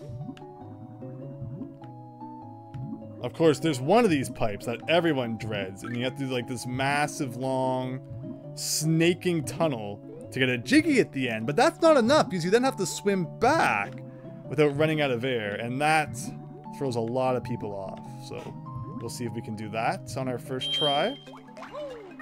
But otherwise, we're coming to this room next. We gotta defeat a bunch of mutant crabs. Is Clanker a cyborg? Exterior metal, but inside flesh. Yes. I think there's beta Banjo-Kazooie footage where Clanker isn't a robot or a cyborg, like you say. It is more of like a living creature. But was eventually changed to its present state in the final game. Now, Rareware games always have the most fascinating developments. Lots of interesting beta elements and leftover stuff you can find out about Banjo-Kazooie. And there you go.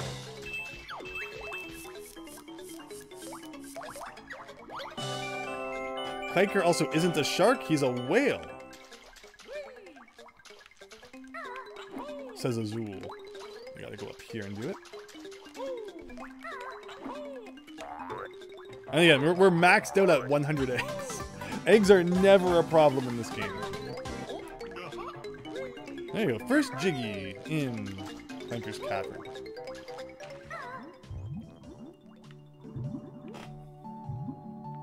And we're going to keep working our way around. So from there, we head to the left here. And yeah, this is the one, I believe. This is the one that gets real painful real fast. So let's get aligned. Go in with as much air as we can. And yes, it's just a long tube with a dead end at the end that you then have to swim back through, or else you will run out of air. And let's see if it's as bad as I remember it. Like, so far so good. Again, you can just hold the button. So I'm holding X, which would be B on the 64 right now, and getting maximum speed in there. So now is when it gets tough, because the camera is really bad and you have to swim back like towards yourself, which is weird. Okay, this is like nothing. Okay, see, we kind of got a wrong direction there. Just a little bit. Yeah, the swim back feels way worse than the swim there. Okay, 2 pieces left. Not too bad. And again, I think that's it for the tubes that we can go into. But there's still a little bit of stuff we can do before we swim to the bottom. Of course, one thing being this. Empty honeycomb. One more will give us an extra piece of health. And the other one is like located right beside it. Although I guess we can't get up there yet without the fin to stand on. So maybe we will go down and take care of that. Now let's see here. Clanker found both to be too tedious. Ukulele is one of the better Kickstarter games. Cough, Mighty Number 9. Again, I backed Mighty Number 9 for like for $60. So if anyone should be bad about Mighty Number 9, it should be me. But honestly, I got enough fun out of it that I don't typically complain too much. But I do understand that it doesn't look anything like the concept art, and it did have its host of problems. So I don't blame people who aren't the biggest Mighty Number 9 fans. You're totally allowed to have that opinion. I mean, like, you know, it's even from like a, you know, an objective standpoint. It's got problems, I won't lie. Okay, so with that, I think it's time to go down. Again, there's like stuff still up here. Like maybe we could jump to some of it, but we won't push it yet. Okay, so now comes everyone's favorite part of the level, where you have to dive all of the way to the bottom. And again, in the original game, if you died, actually, let's start closer to the hole. You know, you have to collect all of the notes again, all of the Jinjos again. Since we're playing on the 360, that stuff does save even if we screw up and die. But doesn't mean we want to die anyway. So here it is, one of the most nerve-wracking parts. Again, you know, Banjo-Kazooie actually has a lot of kind of nerve-wracking moments. But this is certainly one of them. And the music doesn't help. Listen to that music. And not to mention, since we're freaking completionists, we gotta collect all this stuff too.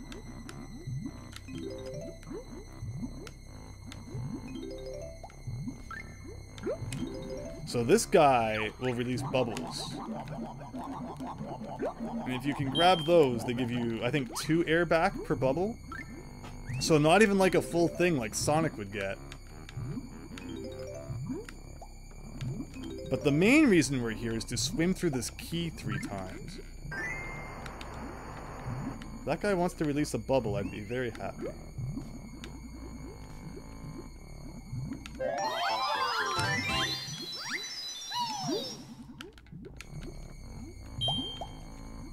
Beautiful camera angle right there.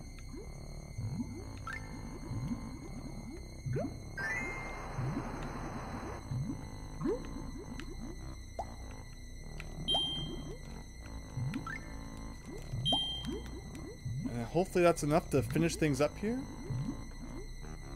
Just one more time through the key. And there we go. $60. So that was, I think, oh yeah, wow, you get a whole achievement for that. Honestly, if you're gonna get an achievement for anything in this game, that's probably one of the most worthy moments. So that was the first thing I ever backed on Kickstarter, and I'm such a big Mega Man fan, and you know, I got the physical NES-sized box with it, so everyone knows how much I love the NES. Yeah, I kind of just went all out with that one. I think like you could have spent even more. How much was the reward to like go and have dinner with Inafune? Wasn't that one like $10,000? So at least I didn't spend that. I wonder what they talked about, if that dinner even happened. But alright, there you go. One of the most nerve-wracking parts of Banjo-Kazooie done. Wasn't too bad. And now that the fins are up here, we can stand on them to access some things on the sides. But alright, let's get this stuff.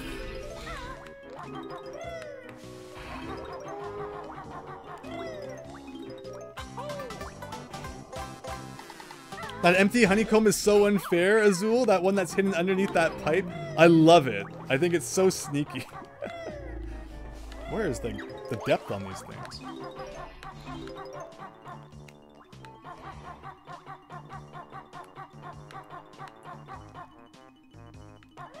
So this is really nasty. Like, it looks like, okay, maybe there's a switch or something I have to hit somewhere to open that. I think you can go like right up to it and hit it, or just shoot it with a couple eggs probably works too. Like, like it doesn't look like that should be the solution to that puzzle, but it is. PlayStation Classic. Are they expensive these days? Hopefully you didn't have to pay too much for that. I mean, there's a good you know, modding scene for that. I've played DS games on my TV using a modded PlayStation Classic, so I don't see any shame in owning one of those.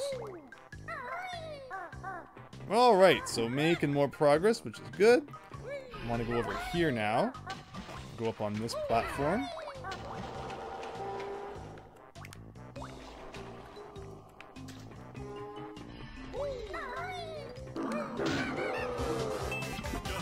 So I don't know if we die, if it will remember that we've collected more than 9 lives, or if it maxes at 9. I talked recently about how one of my more popular videos is the Donkey Kong Country 1 trick, where you can get as many lives. I don't remember if there's any reason to slide down that on the inside or not. Well, we missed like all of those, which is pretty great, but we do have to get this too. That's another 6 of those for more HP. Yeah, and how one of my most popular videos is the unlimited lives trick in Donkey Kong Country 1, and how it will remember even if you go above 99, even though it only displays up to 99, so it's very possible that this game is the same, being another Rareware game, where it's still counting even if it only shows, you know, up to there. What's the button here? So like we can do this to actually get all of those. And again, is there anything actually in here? Can I look around in here? This is weird. Has anyone ever actually done this before? Are these like textures that have never before been seen? Another one up. Beautiful. You want to mod your NES to play Switch games. That one might be a little bit difficult. What else we got going on here? Okay, we did the tail, so let's do the good old blowhole here. Yeah, so that makes sense that he's a whale with this thing.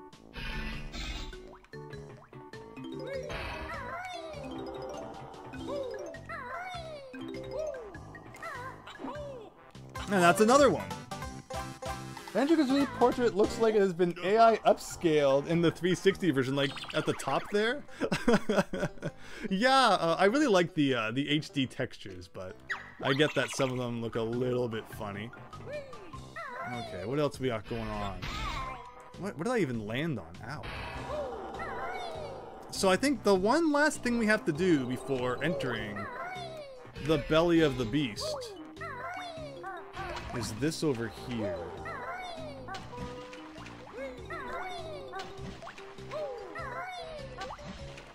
But yeah, this has been Clanker's Cavern. Again, a level that some people aren't a huge fan of. I enjoy it quite a bit. I also really like Rusty Bucket Bay, which is another level that most people don't like, so kind of funny. But okay. I think this is the last thing we need to do before we go inside. If we could get a better angle here, that'd be great. Thank you. Oh man, oh, that was all my fault. This is the part of the level where if you're like missing 2 notes, it's probably this wall, because there's like a couple single notes on it. And it's just an easy wall to kind of forget about. So if you're watching this wondering where you missed a couple notes, it's probably there. But okay. Inside we go. And which way should we go inside? There's multiple ways to go in through the blowhole, in through the gills. But you should probably go in through the teeth, because there's a couple items you can only get by going in this direction. I'm gonna shoot those gold teeth there, which can be a little bit difficult to line up, but take your time. You should have lots of blue eggs at this point. Hello, Renok! With this $1.99 super chat, $2 to get back the 60 from number 9. Thank you. I really appreciate that. I'm happy you're enjoying the stream. So we want to go in here and grab this. But then we want to head right back out, because you're going to want to do the tooth on the other side as well. Yeah, you know, so Mighty Number 9, what was that back in like 2013 now? And again, I enjoyed the game enough that I didn't feel like I was horribly robbed by Inafune.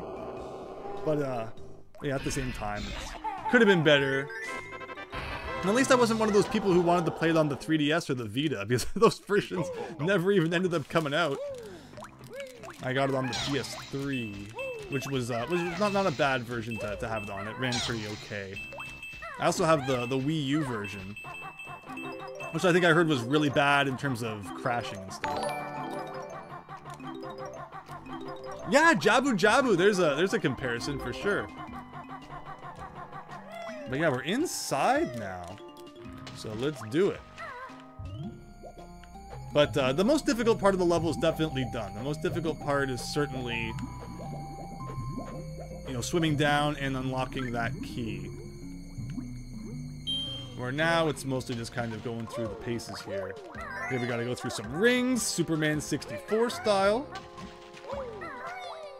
No, in moderation, going through rings is fine. Not every 3 seconds like in Superman 64. Way back, I actually played a bit of Superman 64 on my channel. I think I beat like 3 levels. That's kind of like a joke. It could be a worse game, but it could be much, much, much, much, much better as well. I think people, if you've watched my channel for a while, you definitely know I have a decent tolerance for not so great games. If you need proof of that, just go watch the Secret Scout Let's Play or playthrough from a week or so back. When it first came out, it was bricking the Wii U. I remember hearing that, Christian. Yes, that does not sound good. Andrew coping so hard for Mighty Number 9 right now. Again, I've admitted it's not the best, but you know, I got some enjoyment out of it, so I'll take what I can get. I thought the soundtrack wasn't bad. The soundtrack one of the better areas. And I think the gameplay was on the right track if it had been better refined. Is this the last one? This is always a bad one to get last because it's kind of a weird cubbyhole earring down here. That's 8. Just leaving 2 more.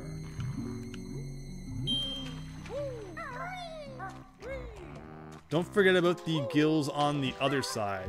Once the water goes up, it's kind of easy to miss this one down here.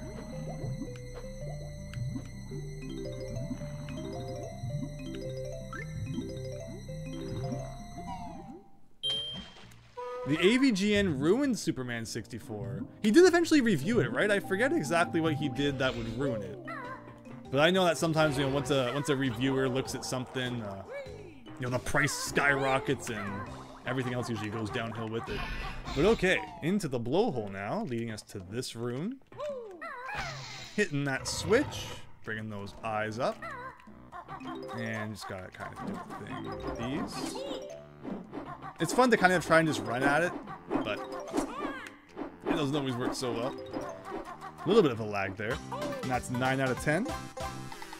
And are the last 10 in the room we're headed to now, or have I missed some myself? It's completely possible. But yeah, you need to use this flight pad to head up to this door. And this is where we will unlock. You've probably noticed all the gold feathers around. This is where we finally unlock the ability to use them. And gold feathers are awesome because they are invincibility. And you know, they really make you work to unlock it, which is nice. Where it's weird in Banjo-Tooie when you just have this ability by default. It's Banjo-Tooie gets top marks for not being like Metroid, where you lose all of your abilities from the previous game. In Banjo-Tooie, you keep everything from the first game and learn new abilities on top of that, which is something you rarely see. Usually it's like a start from scratch in every new game sort of thing these days, it seems. Anybody here remember renting games from Blockbuster? I think I rented Banjo-Kazooie actually from Blockbuster before owning it. Ocarina of Time I think I did that with. Donkey Kong, oh I used to rent Jumbo Video was a chain around here. I rented Mario All-Stars, Mega Man X2, Donkey Kong Country 3. I used to love renting stuff. So yes, I certainly do. But okay, so again, I always forget that I need to pay attention to the controls. Right or left trigger and pushing the right stick right. Like that's so arbitrary compared to everything else that we've unlocked to this point. But yeah, this is only gonna be... Alright, I've missed 4 notes somewhere. That's the last Jiggy. Where did I miss 4 notes? They've just gotta be sitting on like a platform somewhere.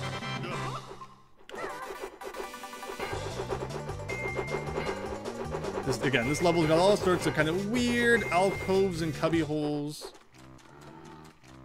It's easy to forget about one.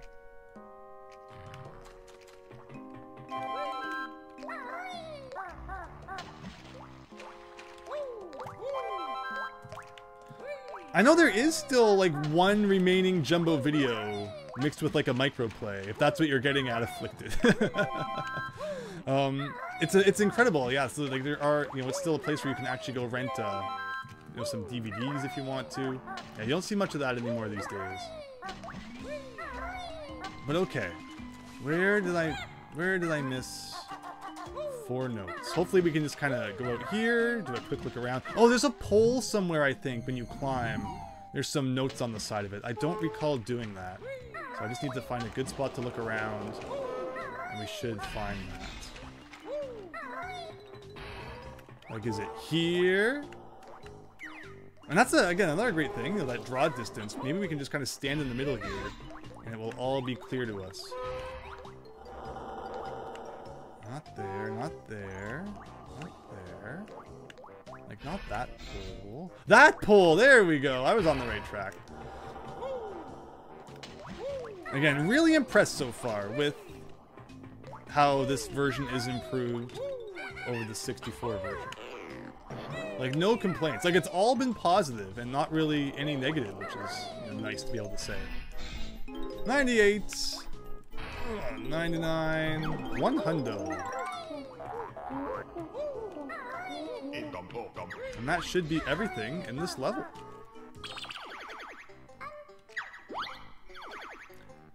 Wow, lots of twos. 22 minutes, 24 seconds. Was that even... Wow, that was shorter than Treasure Trove Cove. That's amazing. I mean, we haven't actually left the level yet, so the clock will run for another few seconds. But overall, I think a pretty good performance in Clanker's Cavern. And remember, the exit is the one that Clanker is facing, if you forget.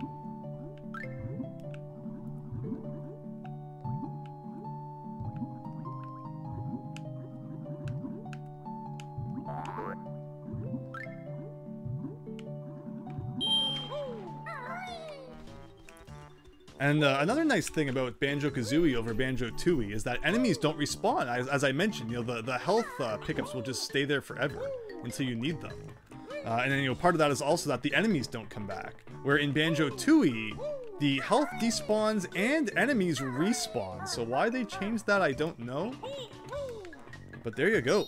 Clanker's Cavern, complete. And what was the final verdict on the clock, I wonder? World record! That'd be cool. Let's see, 2403, 2314. So yeah, I don't... Like, that's incredible. Did that faster than Treasure Trove Cove. Just let me grab a drink here. Hope you're all having a great night. And, wow, we haven't even been streaming for 2 hours yet.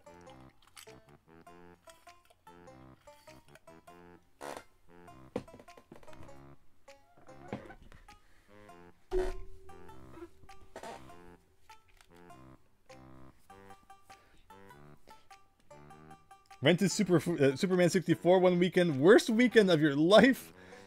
Made yourself finish the game on all difficulties. Ouch!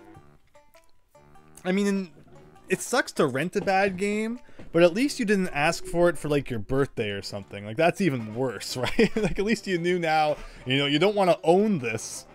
Like, as a kid, what are some stinkers I rented? Like, Mario is Missing is probably one of the worst games I rented. Most of the other stuff I rented, like, I knew I would like Banjo-Kazooie or Zelda or, you know, stuff like that. But yeah, it was never fun when it's like, oh right, this is how I'm gonna spend my weekend, rent a game and stuff, and then it ends up being not such a great one.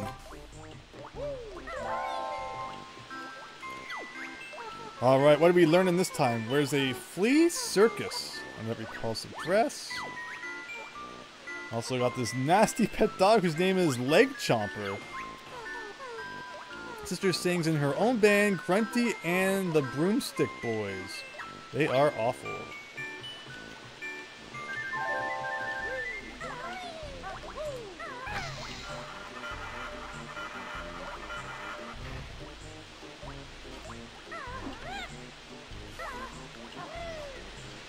So yeah, don't forget to go down here, because this is where we're going to need to unlock the entrance to the next level.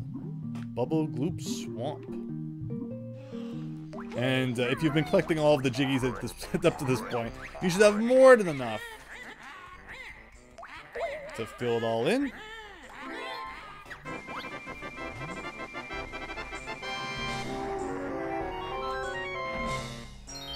Oh my gosh, Rainox. So I and my desk still have pages from Cheat Code Central that had things like the stop and swap codes for Banjo-Kazooie and also the conditions to unlock trophies in Smash Brothers Melee. Like, I would go to my grandparents' house, hook up to their dial-up internet and print stuff off like that as well. And so it's good to hear I'm not alone and, you know, wasting all of my grandparents' you know, printer ink. Good times. Okay, so is there anything in this room? I don't think there's like any Mumbo tokens in here. We're gonna make sure.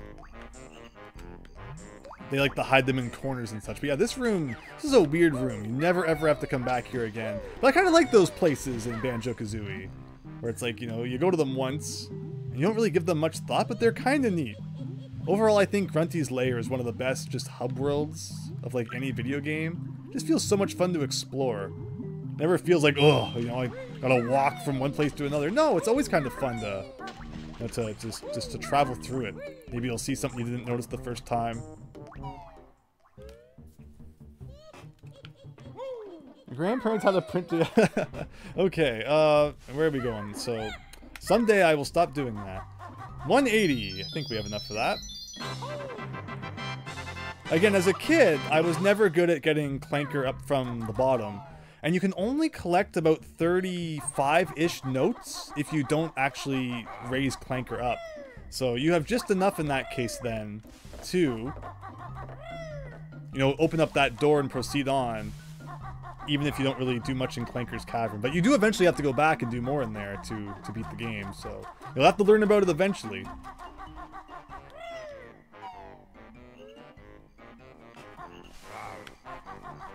I think this is Brentilda again. She's just everywhere, which is why I never normally talk to her, but...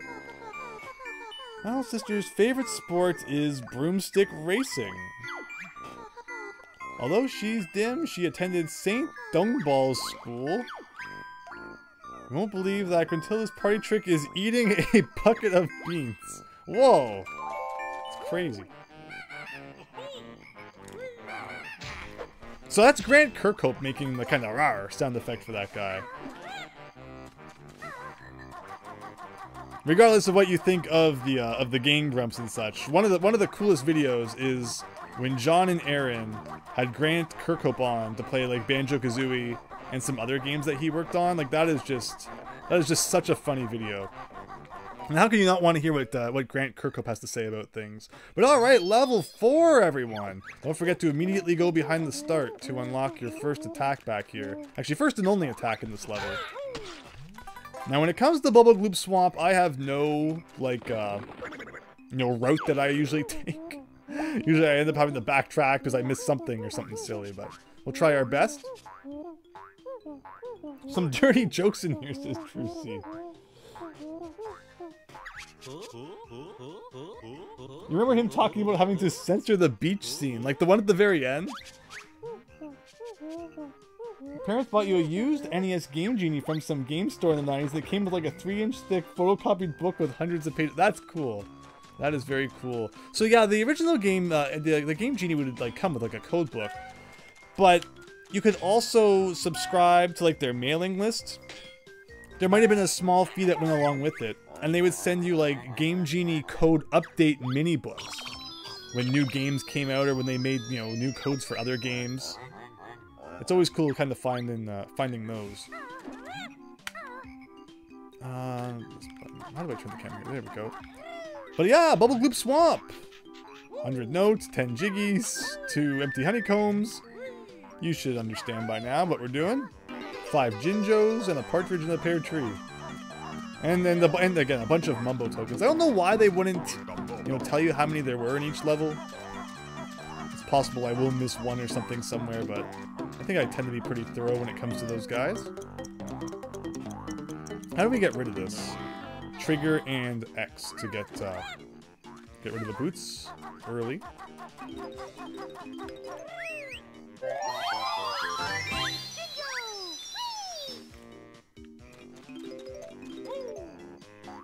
So this level has a couple of switches, which lead to timed Jiggy challenges. Like, we're gonna hit this switch, it will cause a Jiggy to appear, and we have like 35 seconds to get over there. One thing, 45 even. One thing most people might not realize is if at any point you hit the switch again, the timer resets. So if you mess up, don't think you have to wait it out to get a second chance at it.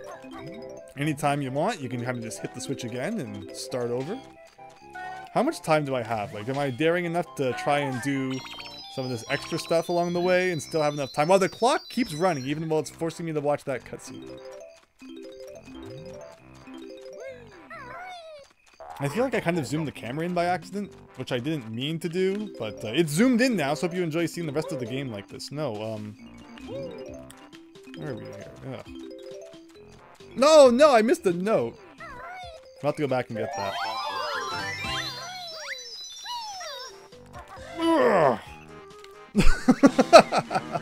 I tried. Again, why is the camera so zoomed in? What did I do to deserve this?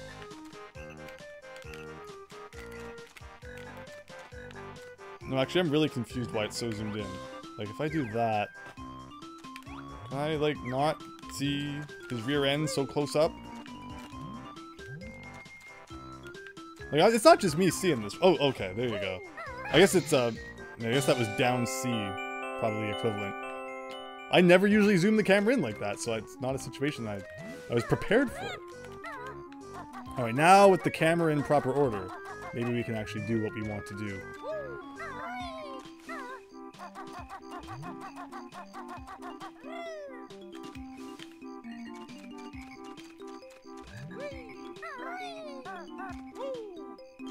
Alright, see, when you can actually see what you're doing, it's like, no problem. I don't know, they're flying over my head, so that shows. I don't know what that says. If I say something that's like really wrong, I apologize. I swear I didn't realize it. I'm just saying what the game made me say. Alright, so over here, we can grab these and skip waiting. Oh, get rid of these guys first, I guess. If I could defeat you, that'd be great.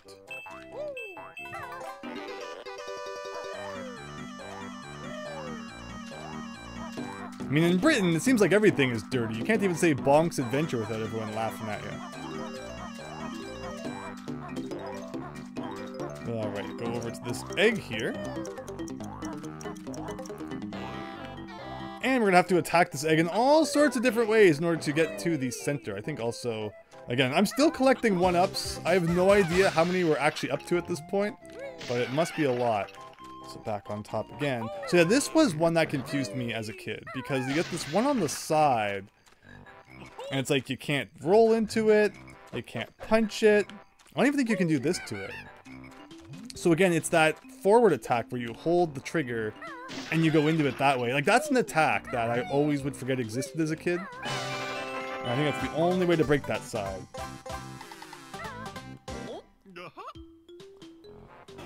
Yeah, so I got the email for that, Afflicted. Limited run games. There's apparently a Rugrats NES game coming out, complete with a box and everything, for the same price that I paid for Mighty No. 9 back in the day, $60 Roonies. I have not purchased too much NES homebrew. Like, there's a lot of it these days, and I assume a Rugrats game would probably be higher quality than some of the stuff I've seen out there. So again, I'll keep my eye on it. But like, there was the Garbage Pail Kids one as well. I did not get that one.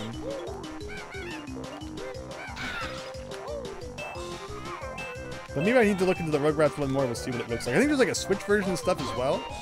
So, but it's nice though, you know, it has the option to play it on the NES. We played Shadowgate recently on the channel, and it was brought to my attention by the Golden Block that game actually recently had a Kickstarter for a sequel to Shadowgate, a true sequel, based on design documents that were actually made, like, way back then. Kind of just like, I don't remember these guys taking like multiple hits to the feet.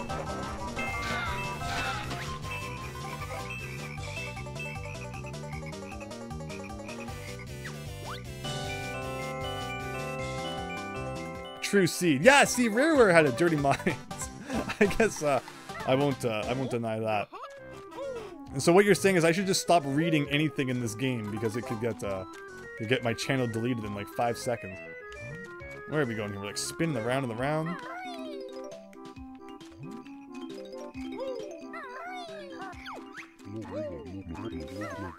Actually, where I think we're gonna go next, we're gonna do those platforms. Where are those again? Are they to the right here? Yeah, let's do these next. I think that's where the gold guy showed up, so might as well stick with that.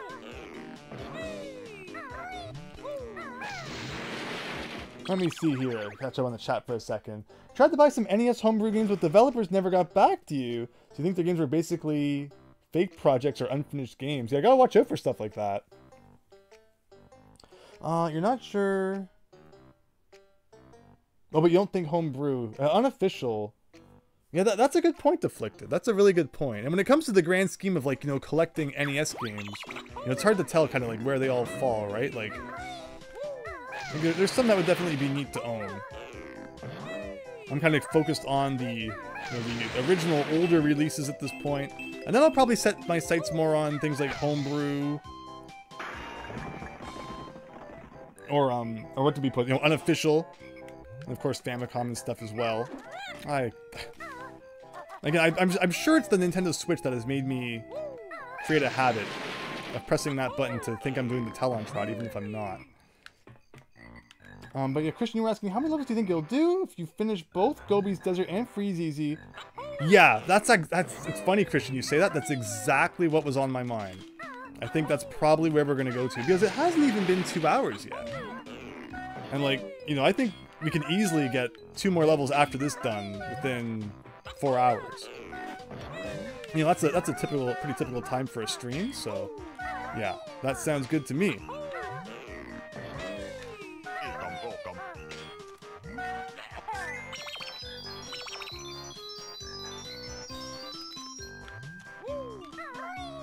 And go up here for one more.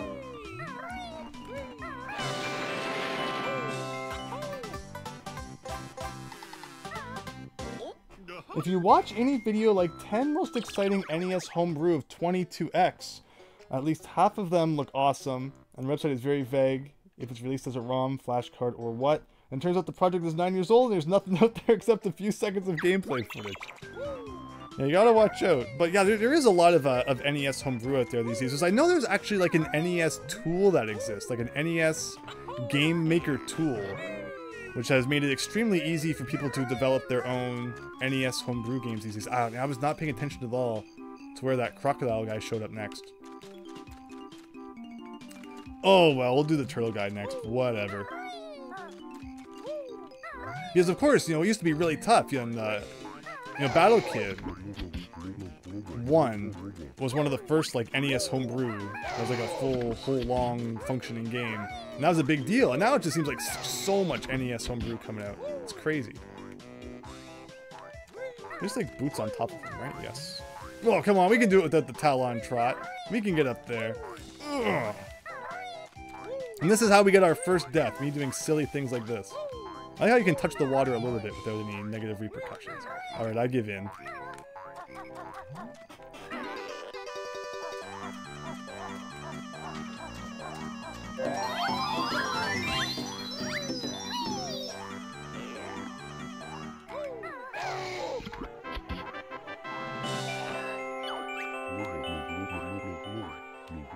So one thing I realized I forgot to do was immediately after you unlock the boots, you should leave the level and open up the passageway which leads to the first Cheeto cheat.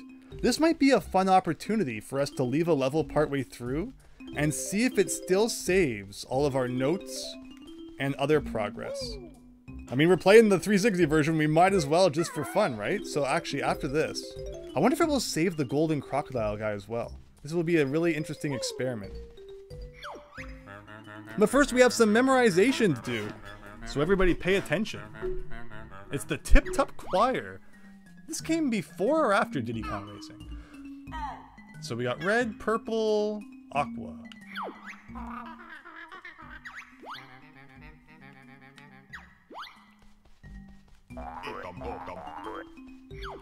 No, I did not want to talk to you again. If you've played this game, you might know what I was trying to do.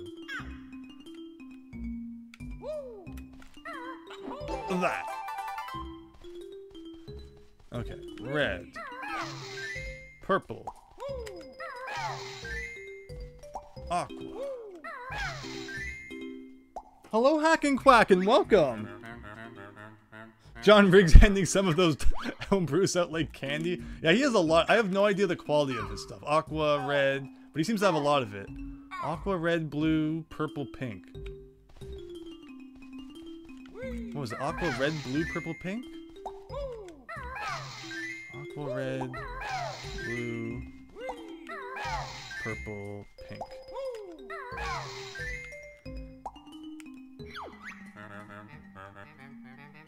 One more. Red, aqua, yellow. Yellow. No, red, aqua, yellow. Red, aqua, yellow. Uh-oh, uh-oh, uh-oh. Actually, if we talk to him again, you'll let us see us again, right? He has red, aqua, yellow, red? Red, aqua, yellow, red. Blue, yellow, pink. Red.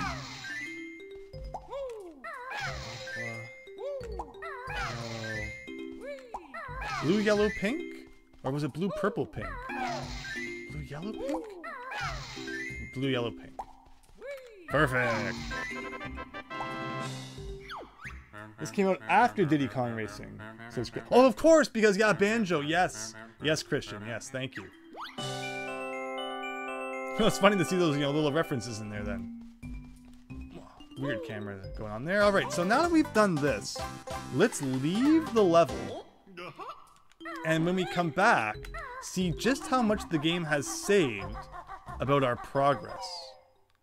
Hopefully this is a good idea. Hopefully we don't regret this. If I have to recollect some notes, I don't really care that much. But again, from what I've been told, the 360 version does save, if you can ever land on the platform, the items that you have found. And we'll see if that includes Jinjos, we'll see if that includes those crocodile heads that are snapping at us. Here we go. It goes against every single rule I have in Banjo-Kazooie to leave a level before collecting all of the notes. I noticed that Bottles doesn't talk about your high note score because, you know, there is no real high note score. It's all just kind of, you know, it's just another collectible now, right? See, we want to go back here so we can open up that passage. I'm going to try and read the chat while also navigating through this tunnel at the same time. There's some awesome aftermarket homebrew NES. This is not working. Alright, almost there. Yeah, there's definitely some awesome aftermarket NES stuff. But there's also some lower quality stuff too. It's just a matter of finding the good stuff.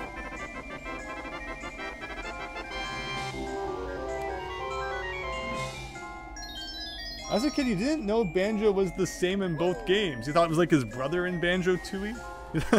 In the first game, his last name is Kazooie. In the second game, it's Tooie. Alright, so the reason we did this is because you want to come up here and you have to break this as Banjo, yet you have to come back here later as the crocodile to fit in there, and the crocodile can't break the ice block, so it requires 2 trips to do that.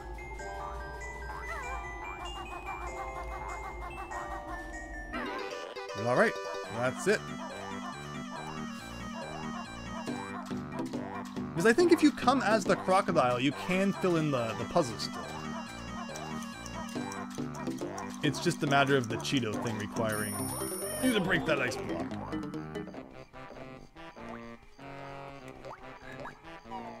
You meant Diddy Kong... Oh!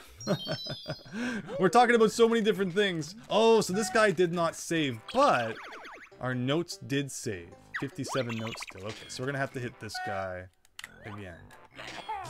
Let's see, that's...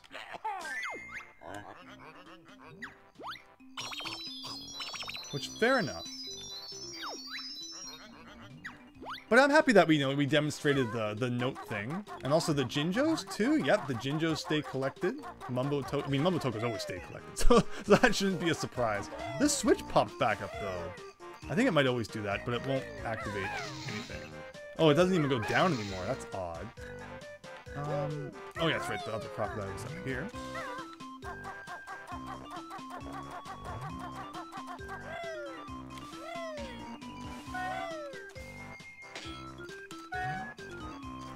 Weird. The John shows. Even though this game has a ton of green, it doesn't seem as oppressive as DK64. I think because they balance it with a fair amount of red. Yeah, Banjo-Kazooie makes good use of different colors. And yeah, but this level is very green for sure. Okay, so the next one I think was up these towers. And then we'll actually get to see where the next one appears. So remembering our achievements, because the whole reason we're playing this game is for that sweet, sweet gamer score. One of the achievements is that we have to collect 30 of those red guys in that bonus game. And that's a little tough without the shoes. We might have to come back after we get the shoes, or maybe we'll pull it off. I guess we'll have to see. Okay, over behind the head. Gotcha. Which I guess is where we'll head next. Uh-oh.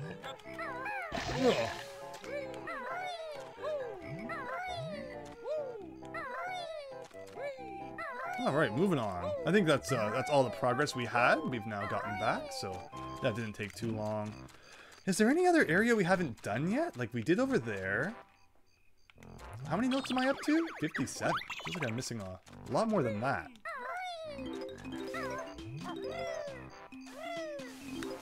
Or maybe I had that backwards. It feels like there's not too many places for so many more notes to be hidden.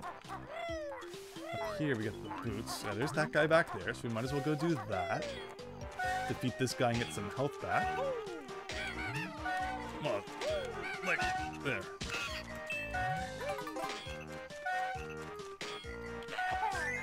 But yeah, this is Banjo-Kazooie on the 360. Really happy to be checking this one out. It's cool seeing those differences. It just looks really nice in HD. There's a lot of kind of really neat improvements baked in here. I'm really happy to have finally been able to get around to this version. Let's go over here. Let's climb up some of these. Yeah, there's some notes in the back there. Some notes up here. Those are gold feathers. So we're gonna fly to this one. Actually, that's what we want to do, is we actually want to go get the boots and bring them this way. So let's go do that.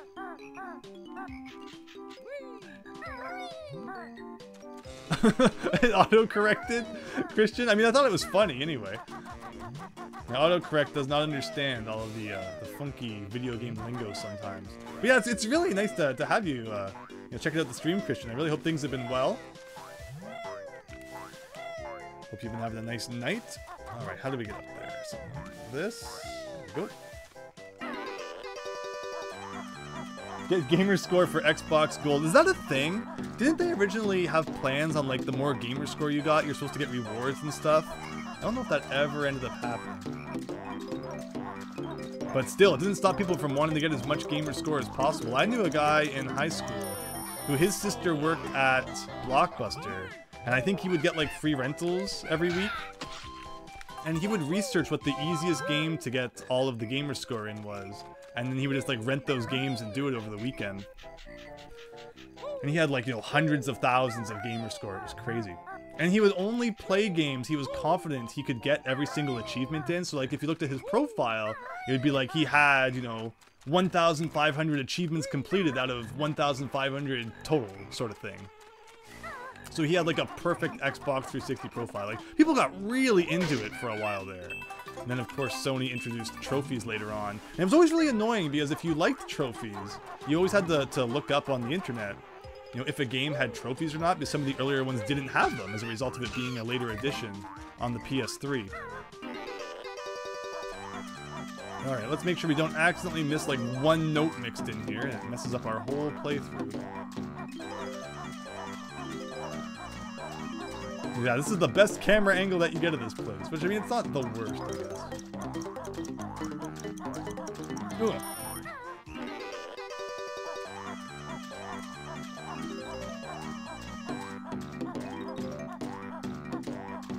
So hopefully, by the time we're done this, and then there's a couple places we can't get to unless we transform into the crocodile, I think we're probably on track to have all the notes.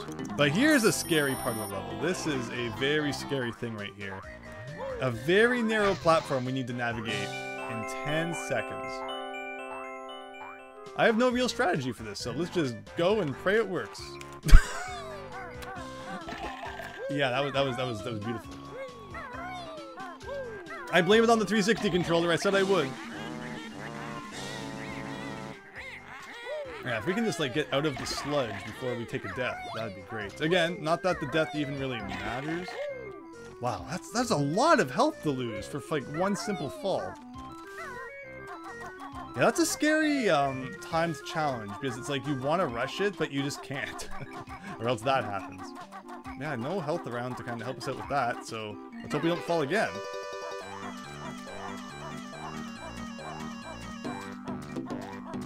GG, says Christian. Thank you, Christian. My best performance yet. And yeah, it's punishing. You have to walk like all the way back.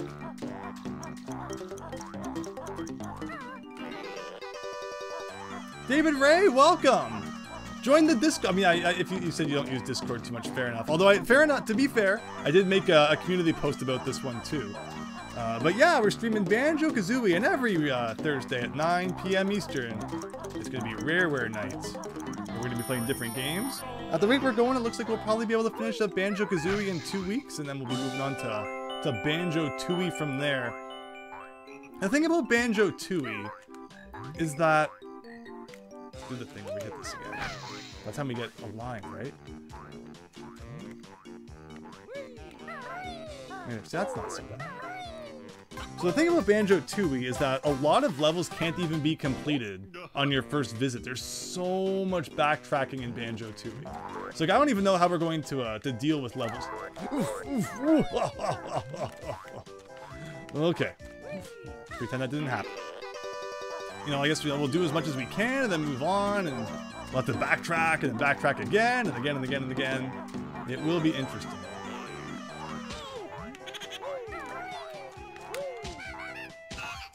Some health would be nice. And don't forget to go back here for that. The nice thing about the crocodile, though, is that once you're in that sludge, it doesn't do any damage anymore. Anything in the rafters in this room? I think, is this where one of the honeycombs is hidden? Up here? In this level? Yes, it is.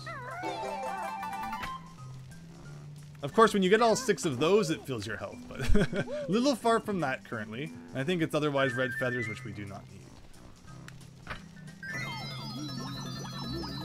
We need a 3D DuckTales platformer. I really enjoyed DuckTales Reloaded. That was a lot of fun. But yeah, more DuckTales would be great. I always hoped that they would remake the second one as well. It usually takes you out of a game to see trophies or achievements popping up. You don't need a worthless reward for learning. Pogo Jump and DuckTales on the Saturday morning Disney pack. So I think that achievements can be fun. I think it's just neat to have like a global library of cool things that you have accomplished in video games that you can, you know, view at any time, and other people can view it, and you can compare with others and such. I find that there's some value to that. I think it's kind of entertaining. Which is why when you get like a Nintendo game that pretends to have achievements, but you can only view them when you're playing the game, and you know no one else can see them. You know, that kind of takes some of the magic out of it. Where, you know, you can just I guess the cool thing to do would be like if you could turn them off if you really don't like them, because you know not everyone should be forced to have to see them. But I think that when they're there, you know, they're not doing too much harm, and they can be kind of fun sometimes.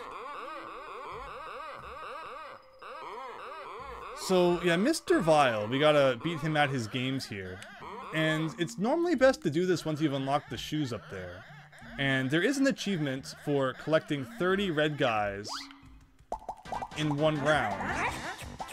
Which would obviously be much easier if we had the shoes. But we'll try anyway. And you have to do this like 3 times, so get ready for a lot of this.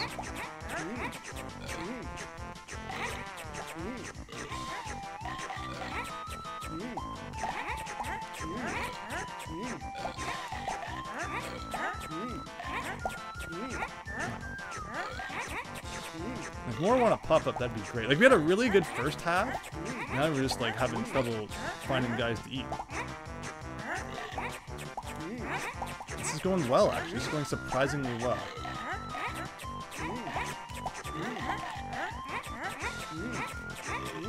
4 more. Oh, here's some good ones. Right, 3 more. 2 more. 1 more. Yes! Gamer score! Go up! Alright. First world problem, says Trucy.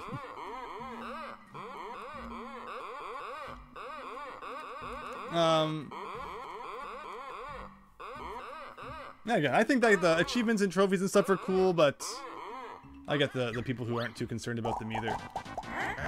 What's the point of this one? Just collect the guys again, but not the worm guys, I think. But we've got our achievement, which is what we came here for.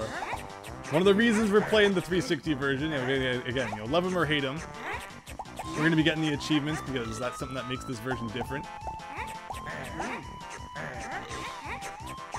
Oh man, we're not kicking his butt this time as much as we were last time. Where's all the red ones?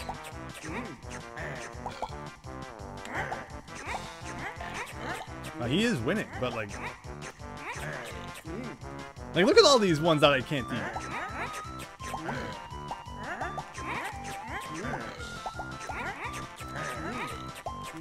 There we go. That should save us a bit of time. This guy. Alright, yeah, this is going to be good, because we're just going to eat, like, all the ones that he's going after before he can eat them. I think for the last round, it rotates between which guys you're supposed to eat. So if we can win that one, we'll be done. Mega Man X7 or Mega Man Legends? You'd go with Legends. Oh, I love Mega Man Legends. Mega Man X7? My theory has always been that the 3D portions of Mega Man X7 are leftovers from them trying out like a Mega Man Legends 3, and then they just turned it into a Mega Man X game. Because we all know the story of how Mega Man X was supposed to end after Mega Man X5. So it feels like, you know, then maybe they were going to concentrate more on the Legends series instead on console, and the Mega Man Zero series was going to kind of continue the X storyline on the Game Boy Advance. But after Legends gets cancelled and they continue doing the X games, I feel like maybe some of what they had planned for Mega Man Legends 3 ended up in Mega Man X7. But that could just be a crazy theory as well. But I've always wondered, based on those really awkward 3D sections of Mega Man X, it's like, how does this even happen? But of course, there was also a big effort at that time to turn literally every series 3D, whether it should have been or not.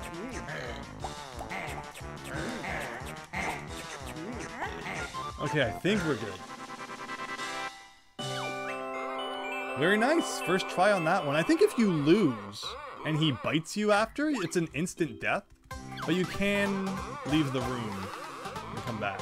So he has a tougher challenge where you have to win 3 more games and we get 3 extra lives. I don't think there was an achievement for that one. In fact, why don't we take a second to remind ourselves what achievements we have to get still. I do not want to accept this at all.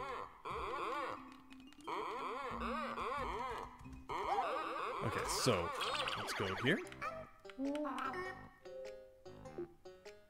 So there you go, we got 3 so far. We're doing them in order, it looks like.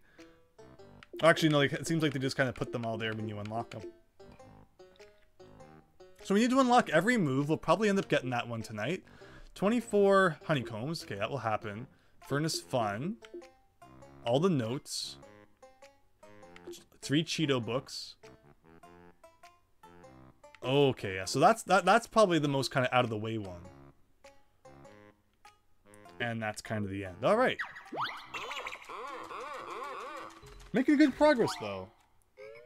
Now that gator's moving with a purpose, says Big Phil. It's not instant death, says Christian? Wow, I always thought it was. Maybe just, I know I got bit by him as a kid. Oh, no!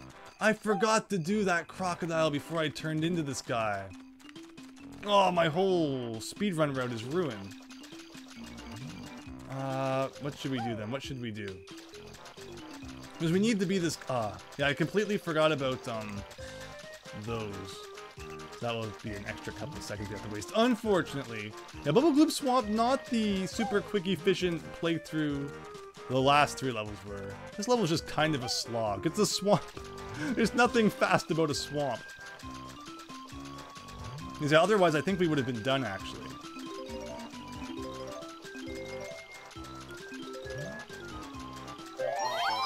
Oh no, we're still missing a Jinjo as well. But where?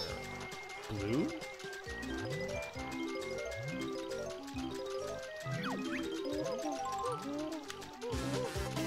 possible the blue one is like up on a post somewhere or something. Alright, we have maxed gold feathers, which is nice. Alright, so I guess we gotta go back and transform. Yeah, the worst part of this is that like the Mumbo in this level is in such an inconvenient location. Oh, actually, no, we saw the blue Jinjo. I just forgot to pick him up. Okay. So yeah, we do have to go transform back.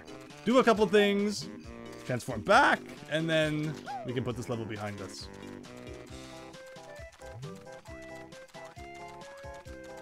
It's on a post, says Christian. Yes. Yes, thank you. There was nothing down in this corner, was there? Just some red feathers. No big deal. Yeah, I hope you're having a great night, Big Phil. Thanks for stopping by. This actually might speed you up a little bit, though. The whole biting thing going on here.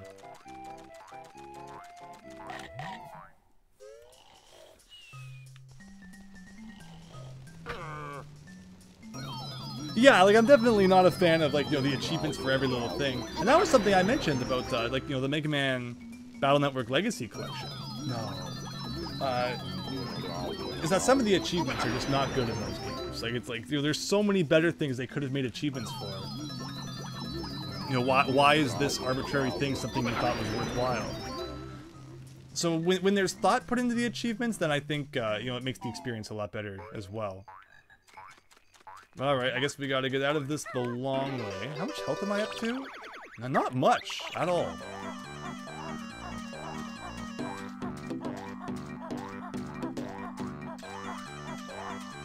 Which makes me afraid to even, you know, try and take like a shortcut here. Because if we fall into the water at all, we're like just totally dead. This will probably be a good time to grab a drink though. Where is the... Like that, I was as fast as I feel like I could have been there. Ugh. Aww.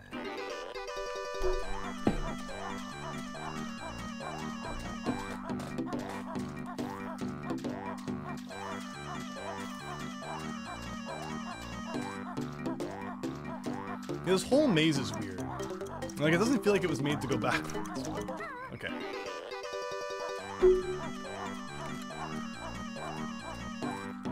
So yeah, I forgot the Jinjo over there. Again, that really nice long draw distance, making it nice and easy to see. We got 2 health though, so we gotta watch out just a little bit. I really should be going for that crocodile head guy. Because if we die, we probably have to start that sequence again. Again, we haven't died yet. We left the level to test what would happen in that case. But as far as I can remember, we're still doing a deathless run here. And that's 9. And yeah, so the crocodile head guy will be number 10.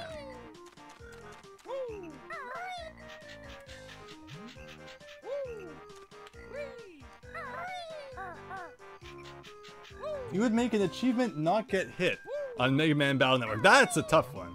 Like beat the whole Battle Network game without taking any damage. That's I don't even know if that's possible. Someone's out there has probably made a video about if it is possible or not.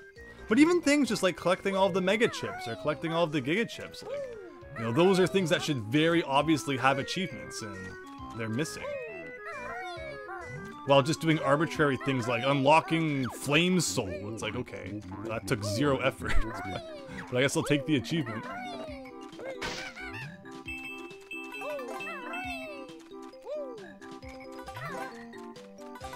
Alright, so with that, is this the last crocodile guy?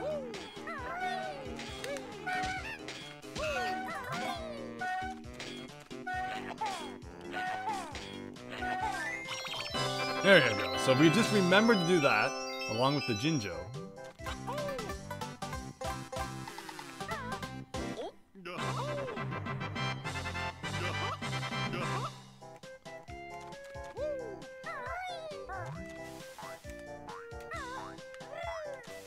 Alright, now a quick rush back to transform into the crocodile again. Again, another thing that just makes this level so inconvenient is that Mumbo is in like the worst spot. You have to keep traversing that maze. What's everyone's favorite level in Banjo-Kazooie? Favorite level and least favorite level? I would love to hear to hear how it compares with mine. Bubble Gloop Swamp probably rates up there as one of my least favorite, just because, like I mentioned, it's kind of a slower level. And it's kind of just, it's very flat. There's kind of, you know, a few different sections of the swamp. Lots of the boots, which again are a very slow item. Either Clanker's Cavern or Rusty Bucket Bay would be my favorite. I love the engine room in Rusty Bucket Bay. It's great. Curious how we will fare in the 360 version. Of course, even if we do accidentally have a death in there, you know, we're not going to lose all of our notes, so I guess we'll consider that lucky.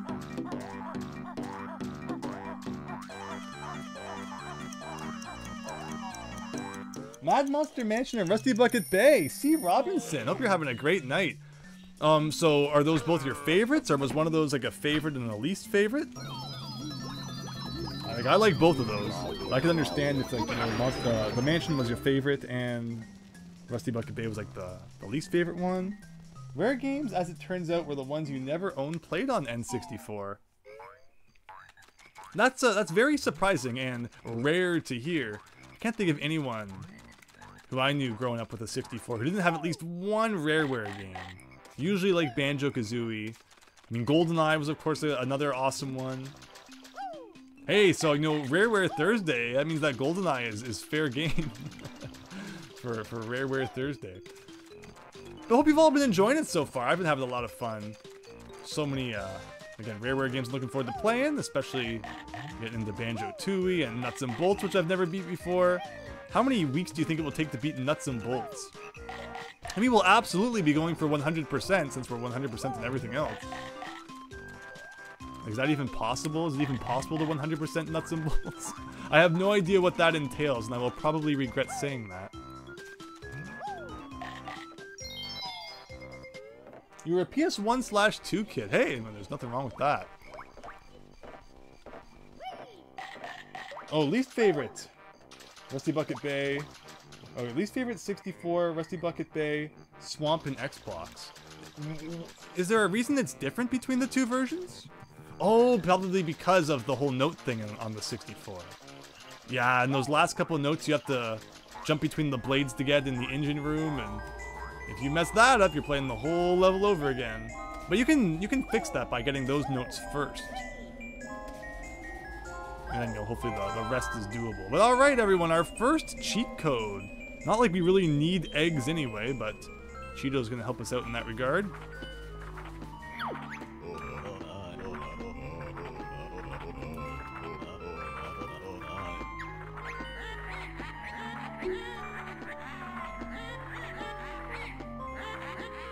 PTSD from Rusty Bucket Bay 64. GoldenEye always looked primitive to you because PC FPSs were far advanced for many years. Yeah, for sure. I understand that. I just think from a gameplay standpoint, though, GoldenEye is really special. Even if it's not necessarily, you know, the most technically advanced. Alright, blue eggs. If we ever end up going back there, which I don't think we're in any rush to enter that cheat code right now, so we'll continue on. So yeah, the next level we're gonna do is Freezeezy Peak. It's a where am I? It's a tough one because you can't complete either Gobi's Valley or Freezeezy Peak on your first try, because each of them includes a new move which you need in each other level. But the thing about Freezeezy Peak is the move that you get there unlocks a spot in Gobi's Valley that has notes in it. So it makes sense to get that move and then do Gobi's Valley so you can get all the notes, and then get the move in Gobi's Valley and go back to Freezeezy Peak because all you need that move for is a Jiggy, and you can get all of the notes without it. Now in the 360 version, naturally it matters less because you can leave a level and the notes that you collected will be saved, but in the 64 version there's definitely a case for doing Freezeezy Peak first. You could always, of course, just run into a level, grab the move, and then go right back out or something as well. Whatever you prefer. Game is telling you cheat codes now, says Daniel. Yes, so there are 3 cheats that you're given throughout the game, and those will double the amount of that item that you can carry. And again, we're like always maxed out on eggs anyway, So that one's not too useful, but the red feathers one and the gold feathers one are certainly appreciated, you know, as you get on with things. But all right, we should have more than enough to open up this door.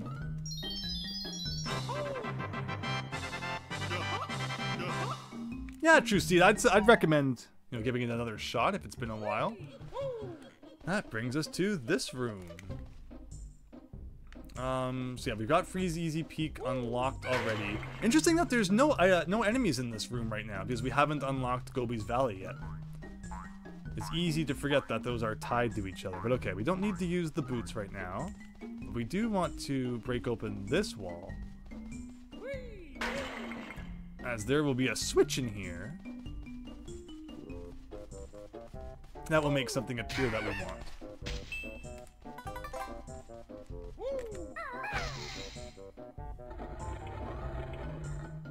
I should have gone behind Mumbo. In which level, Christian? Chester the Cheetah of Cheetos. We'll also be playing the Banjo Pilot. So Grunty's Revenge I had on Game Boy Advance back in the day. 100% did that. Really enjoyed it. So I definitely see the possibility of us playing that at some point. Banjo Pilot I have no experience with at all. So that could be fun to check out at some point. Okay, so what I want to do here, so we were talking about ways which you can cheese the game a little bit. Normally this coffin opens up when you hit the witch switch in Gobi's Valley, but if you position yourself properly, I forget exactly where it is, you can get the puzzle piece through the top. So there you go, speedrunner strat for all of you out there. Let's go. Don't even need to open up that coffin. And actually, speaking of which, I think we need to do this one still, too.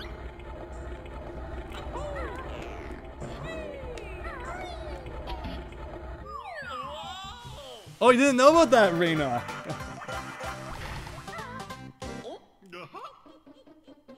Oh, True Seed, interesting. Now you wonder how it's it could affect things a little bit, but overall, I have to say it feels really good. You know, any mistakes I've made, definitely a result of the lag in the 360 controller, but otherwise, no, it's felt really good. No, things have been really really good tonight. I've been having a lot of fun with it. Again, no real complaints of Banjo on the 360. And again, you know, if you have one of those more modern, newfangled Xboxes, it's on the Rare Replay compilation disc, as well as it might even be free if you have Xbox Live Game Pass. There we go. So we got that done. Where's the other guy? Inside this here, we can actually create our first shortcut through the castle.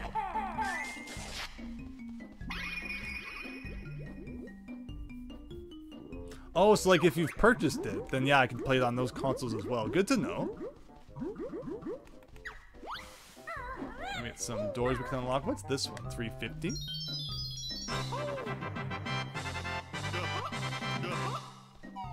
And we're going to take a brief detour into here. So for this first part, you can hug the wall, and you'll have no problems. But after this, the platform is no longer right against the wall. So if you do that, you will fall into the lava.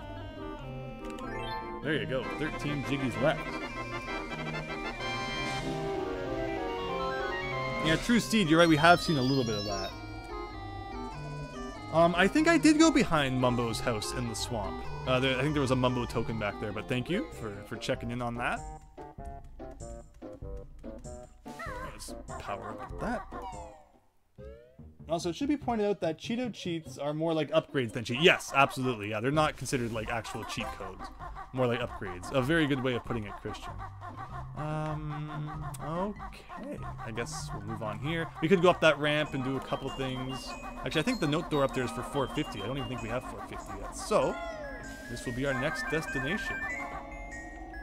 Normally, you want to... Yeah, we want to hit the witch switch before we really do anything with this. And we also don't have the shoes unlocked. I do like how it kind of taunts you though. It's like, aha, you haven't unlocked me yet.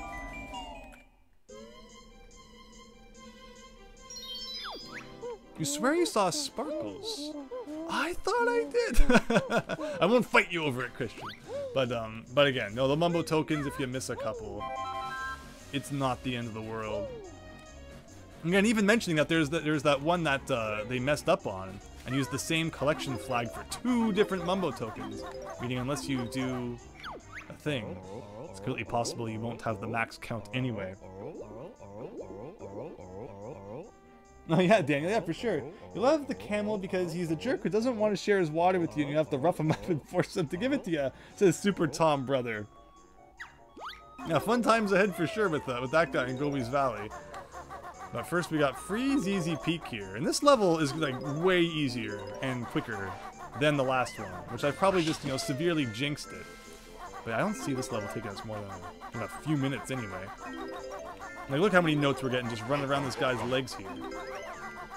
The trickiest part for me about this level as a kid was hitting those snowmen in the hat with the X on it. It's just horrible camera. Sorry for everyone who's giving a headache right now. It's giving me a headache. Okay. Well, let's work our way around then. First stop, this Christmas tree.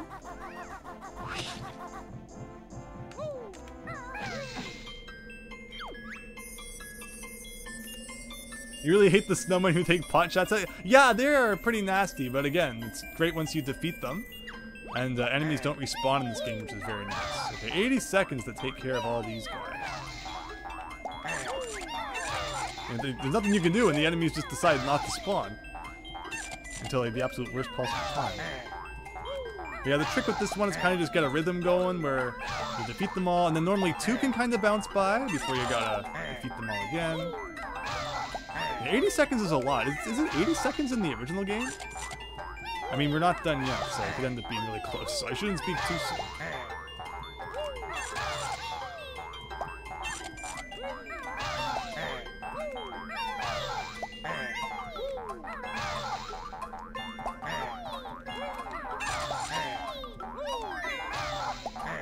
The trick is, you know, don't waste too much time with like super high jumps, just jump high enough to get over them.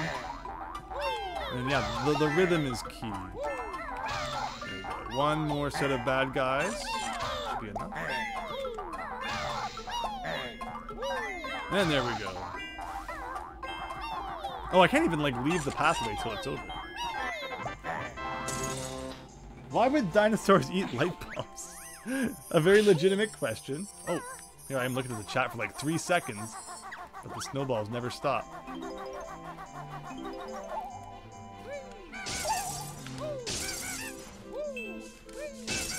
Again, one thing I really love about this version is just the farther draw distance. Like, you can see things from like so far away. It's really cool. Or in the 64 version, it's naturally a little worse. So we get that switch on the back of the star, but we're not going to hit that just yet. Next thing we're going to do is pick up the new move of the level right over here.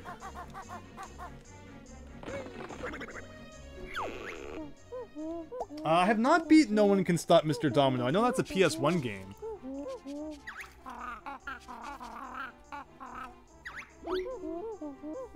Okay, so when we're flying, press the X button. We can launch Kazooie like a missile. Alright, so the X button, gotcha. Which is the equivalent of the B, so that makes sense. So we've learned all the moves we can learn in this world, and that leaves only one move left in the next level before we have learned everything there is to know in the first game. In Banjo-Kazooie, you're learning new moves like right up to the last level. So, there's a lot more you learn in that game. Like, there's just so much in Banjo-Kazooie. I'm not sure why they decided to make it so huge. Rare had a real problem after Banjo-Kazooie, apparently, just making their platformers way too massive. But I'm still very much looking forward to playing Banjo-Kazooie.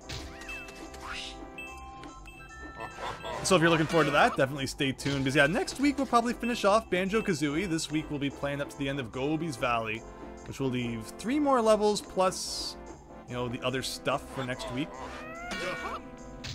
So you actually need to defeat all of these guys in order to get a Jiggy. Can we hit him from like far away? Oh yeah, feels good to get them from far away. There you go. Is that all of them? Yeah. Then we gotta fly like way up to the top. So yeah, this is where you really wish you could hold more red feathers. This is a level that requires a lot of flying. We could have conserved some by climbing up to the top of this guy the normal way, which is probably what I should have done, but no, let's waste some red feathers. Why not?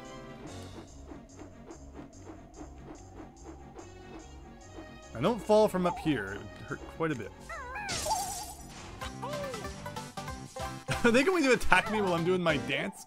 No, it's good that when you're doing the animation there, it looks like the enemies kind of stopped moving, which was nice. Let me see here. I really hate the about 99% of this game, the only achievement you missed is the puzzle mini games in Banjo's house. Yeah, it's really interesting that they included achievements regarding those. So I guess that's something we'll probably be doing next week. Because they wanted to have a bright idea. That's why dinosaurs eat the light bulbs. Well, those were both from AI? That's crazy. I feel like I'm the last person in the world who's never used, like, ChatGPT.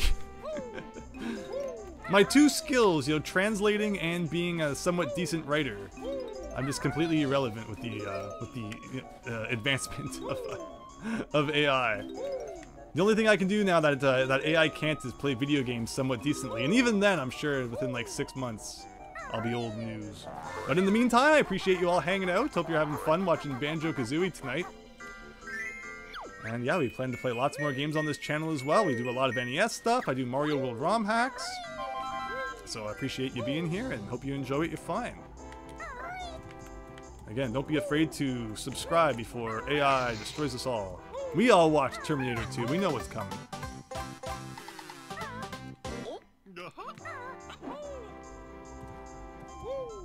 Alright, what else can we do here? So let's do the sled now, I guess. We'll climb back up the scarf and get all the notes and stuff. Ooh.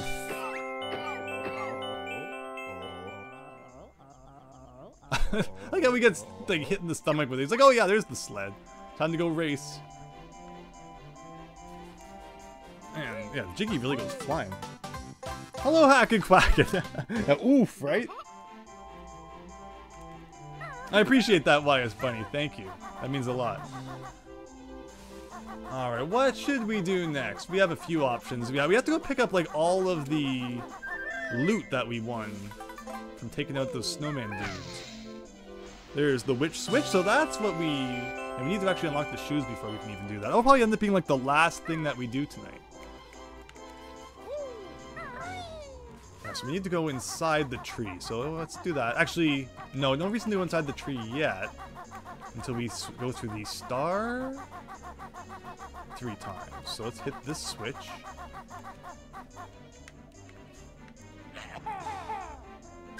Oh no, I'm wasting blue eggs!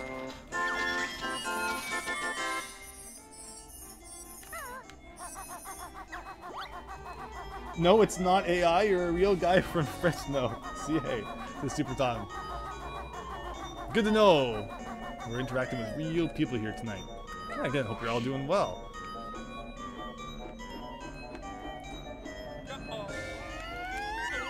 Did that count? I was sure we were going to kind of hit the star and it wasn't going to end so well. But okay, that might have been 1. And that should be 2. And then that's 3, there you go. So now we can go inside the tree and grab that while we're there. But while we're in the air, and we are severely running out of red feathers, we might as well also take a shot at these guys. So yeah, it costs like 1 red feather to ascend a bit, and then another red feather to use the beak attack. It's kind of scary. There we go. And that was a weird, like I hit the target, but I also hit part of the snowman, so I'm falling now? Okay. Let's head down. I don't think I need to do much more flying in this level, so we can just, work on regaining some of our red feathers at this point. Are you still planning on doing these stop and swap features for Banjo-Kazooie? So yes, I'm not sure how those work when it comes to the Xbox 360 games, because one of the really cool things about them is that it does add in the stop and swap functionality, where I know there's like some things you can transfer between this game and the second one. and like there's some unlockables and stuff in that regard. So maybe I'll have to read a bit more about it, so that next week I can come back and be prepared for that. But yes, I definitely want to do the stop and swap stuff. Definitely sounds like one of the cooler aspects of playing it on the 360 / any other Microsoft console. I think one of the eggs might even transfer over to Nuts and Bolts, which again, we probably will be checking out after Tui, so stay tuned for that. And here's some notes in here. Oh, and there's the present down there. I almost forgot about that.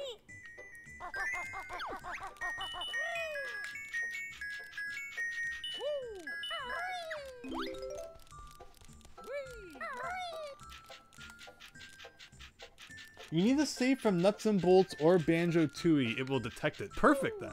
So when we play that, when we play those games, that'll be good. All right, come on here. There we go. Hello, Max Howard. You're gonna have to watch the VOD later to find out how to get some jiggies you couldn't get. Again, yeah, anyone who can, you know, watch this later and get some hints and tips from it, that's awesome. Hope you enjoy it. Hope it's helpful. Just ignore the parts in Bubble Gloop Swamp where I played absolutely horribly. This level's going much better, except for that that fall right there. All right, but we are making good progress. Again, this level is much quicker paced. Bubble Gloop Swamp is just a slog, but we're getting into some better stuff here. So where do I want to go next? Do I need health? I think we need like one more health. Yeah, so there's some notes up here. There's the Walrus's Cave. So yeah, the transformation in this level is used for a couple of things, including this guy.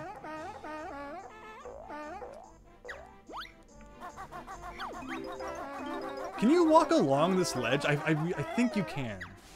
No, you can't. I don't know why I thought you could. Whatever, we'll get this guy. Might be another ledge I'm thinking about. I thought there was like a skip you could do there. Okay, so we'll do that. Jump over here and get this. I think that's all of the presents now. Because even though it says 1, it's because it's like counting each of the colors individually, which is always weird. It's like we got the green, the red, and the blue one.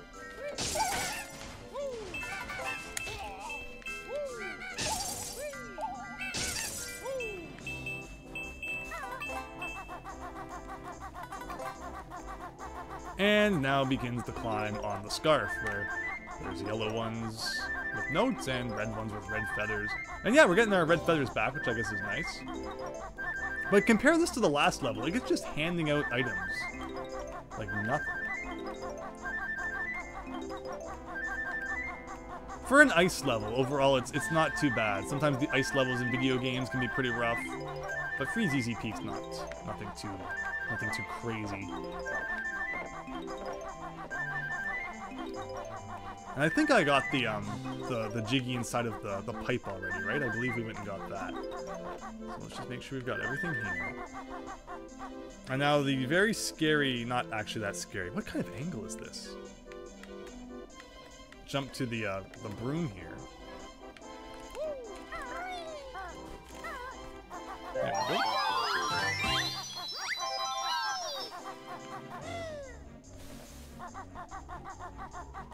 And what else do we need to do? I want to go over to where Mumbo is now. I think the only way you can get to Mumbo without taking damage is to fly to him.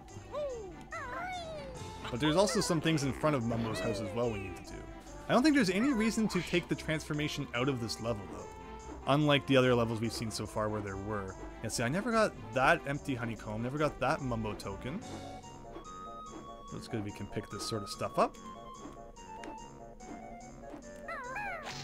Oh, just missed.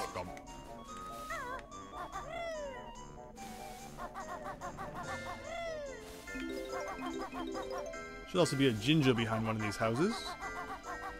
Let me see here.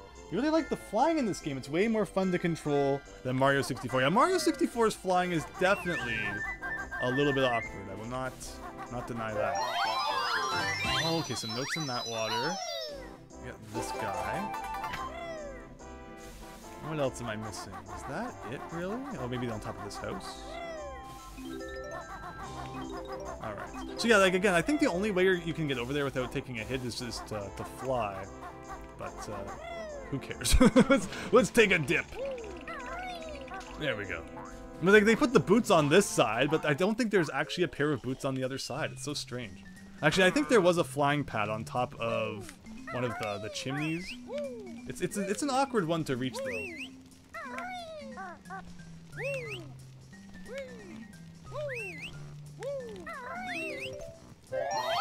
Don't worry, I see it. Where's the last guy? The orange one. Where is the orange one? Oh, right, he's inside the walrus cave, yes. You see notes in the lake, Daniel? Yeah, so the reason that we left those there is just now that we have transformed into the walrus, we can go into the cold water without taking any damage. So that will allow us to go pick up some things, which were kind of lingering over there. And will also allow us into the walrus cave to get that jiggy. Now, how many? This is a lot of notes in this water.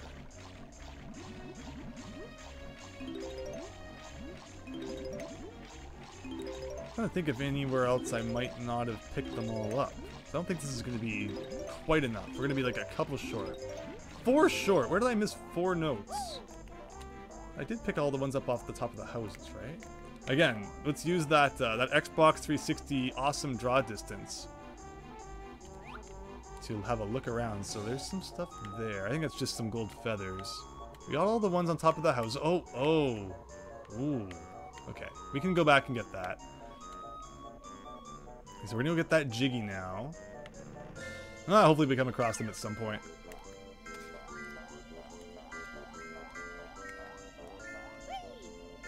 But again, another transformation that's just kinda... Like, it doesn't do all that much, it's just like you walk around very slowly with it. I forgot that there was a Mumbo token with that fly pad. Interesting. I know there's usually notes around that box. I think we got all of those. Yeah, maybe they're inside the walrus's cave. Or they could actually be where you start the sled race, which is where we're going next.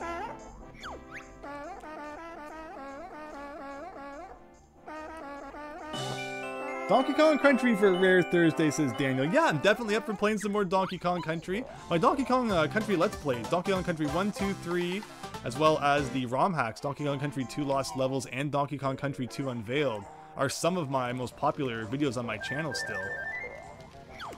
But yeah, you can play either a randomizer or even the original games. We could easily do a stream where we just beat like all 3 games in one night. I don't think that would take too long. Be too difficult. Yeah, I have lots of ideas for upcoming stuff and appreciate the suggestions as well. Thank you to everyone who's watching. Hope you're having fun with Banjo-Kazooie here. And this is the second and final empty honeycomb in this room, in this level rather. And I think this is enough for an extra piece of health?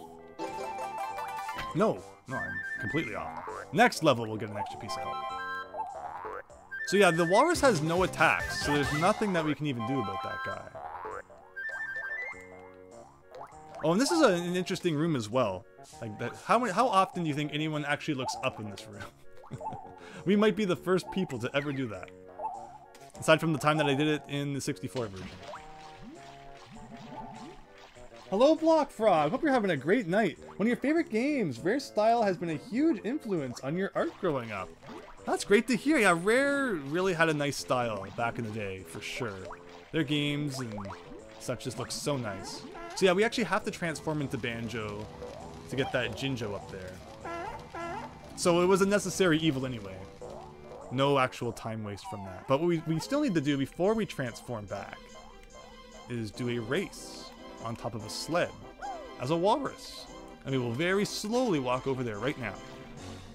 Do you think you will do another Game Boy grab bag or any Pokemon stuff? Yeah, Game Boy grab bag definitely has to come back. I can already see the notes from here with their great draw distance. Hope to do more of those soon. Again, there's just so much to stream and not enough time. But I appreciate everyone who's been around, and even when there's like multiple streams a day, I appreciate it. People being up for that sort of thing. All right, 100. So here's a thing that maybe someone will be able to answer.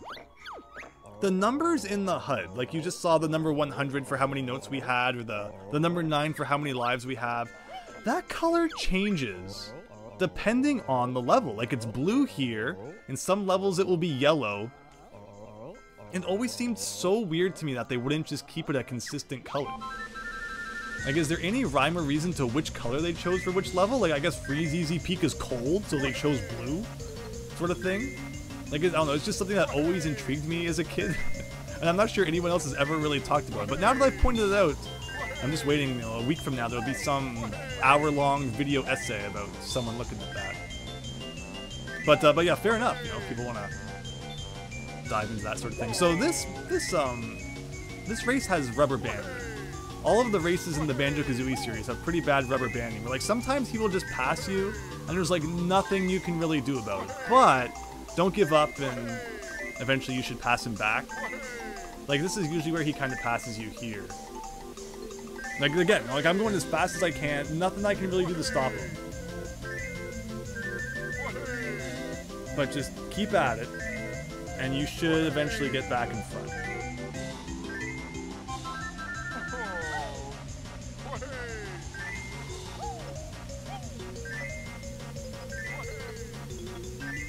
You can kind of jump up the hill to make it better for yourself, and there you go. Of course, Canary Mary in Banjo-Tooie is the absolute worst. I have no excitement in having to face her in any of her matches in that game. We'll see how it goes, how many Xbox 360 controllers get broken in the process. Only 7? What am I... Oh, I have to deliver the... Oh, the presents to the children, and then the Jinjos. Okay, that will take us up to 9, which is where we want to be. But first, we gotta walk all the way back to Mumbo's house. The ice key is behind the orange Jinjo in the Walrus Cave. Polar Bear Race is tough, but not as tough as the rabbit in DK64. Losing my voice here. 5 levels in. Finally starting to give out. I'm gonna keep at it, though. Oh, Rom actually found my channel block, Frog. It's great to hear. Boggy's voice, just Banjo with pitch changes. Oh, Boggy's voice. Yes, right, a Boggy. Yeah, Boggy and Banjo, they're definitely related in some way. Alright. Hello, Louie. So my plan is to do one more level after this one. And then I think we should be able to finish up Banjo-Kazooie next Thursday. Because again, you know, we're just over 3 hours here. I typically stream for about 4 hours. So, you know, I think one more level will take us up to about the usual time. So yeah, that flying pad is in such a weird spot. It's on the chimney of this house. And I've always felt like they made the chimney just a little too tall. Like, it's weird. It's tough to get up there, even with a backflip. Maybe I'm just making things up. Maybe it will work like first try. But see how it's just like a little too high? But I think with like a perfect... Yeah, okay, there you go. So yeah, with this, let's head back to the Walrus Cave.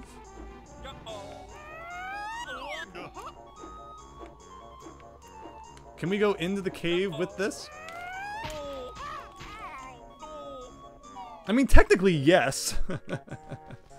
but not without some pain first.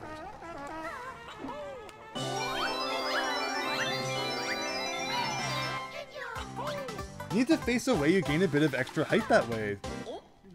Well, thank you. I don't know if I ever really thought about that, but I appreciate the tip.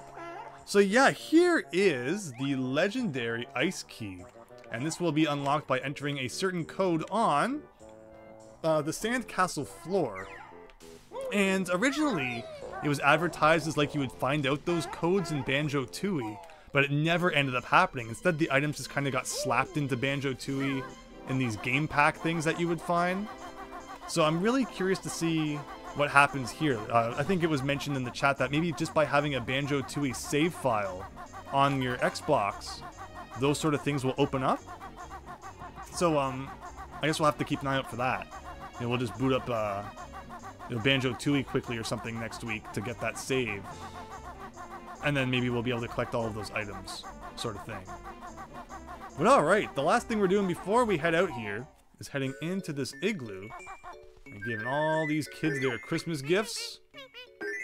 Why they were laying around all over the place, I don't know. And wow, those the photos on the wall are like really HD in this version. It's kind of scary. And so yes, that is 9 out of 10. Because you need the running shoes to get the 10th one. And we don't unlock those until the next level. So see how the HUD elements are yellow in here? But if we go outside, they turn blue. Like, it better not change on me. Okay, yeah, see, they're blue, right? And they even have the texture of the egg. I wonder if that's a glitch. I wonder if that was intentional. Why would they give the letters the same texture, sorry, the numbers, the same texture as the egg graphic? And I never noticed on the 64, because it was a bit blurrier, that it was the egg. But you can really tell there that it's the egg, right? Meanwhile, if we go back in here...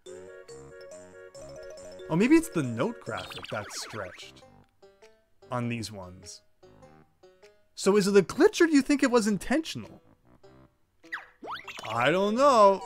Sounds like a sounds like some kind of theory there that could be dug into. But okay, otherwise I think we're done with this. Except for that one jiggy we have to come back for. 25 minutes. Yeah, definitely. Well, even in this case, that one's red. And then you get the blue there. So is that like a red feather stretch then? Weird. And see, these are all blue. Oh, because the red one's the one that we're currently playing, I think is what it's trying to tell us.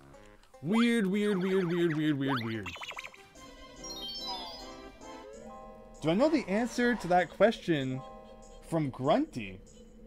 When you realize Tim Hortons, those crooks give you a decaf a lot of the time. Tim Hortons is like, if you want to go somewhere where there's like a greater than 90% chance they will get your order wrong, go to Tim Hortons. Okay, let's see. What should we be doing next? We unlocked Gobi's Valley, which is something that we wanted to do. Nah, we won't go up here till next time. I don't think there's any reason to do that right now.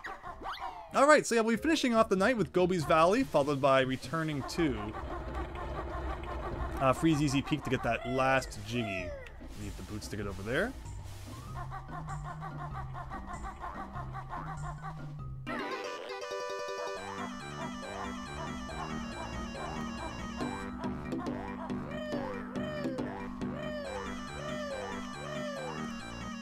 Or actually, let me think. I need to think for a second here.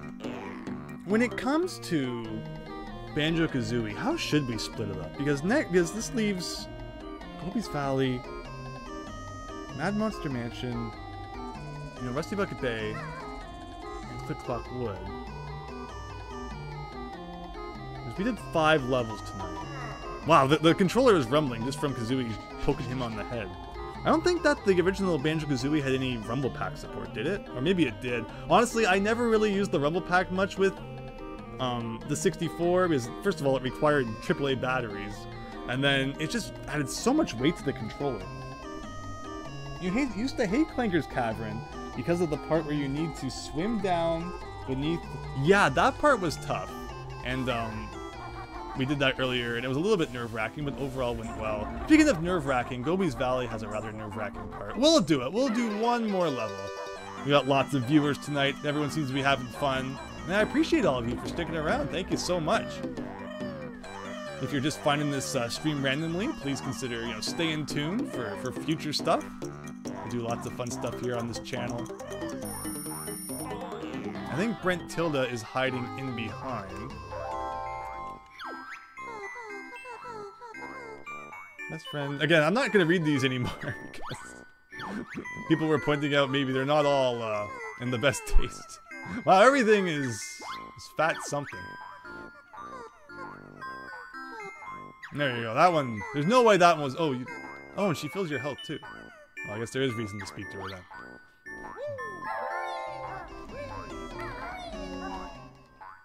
The pyramid race is coming up, says Super Tom. It is indeed.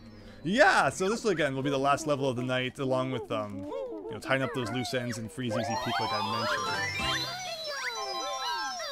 Yeah, here we go, Gobi's Valley.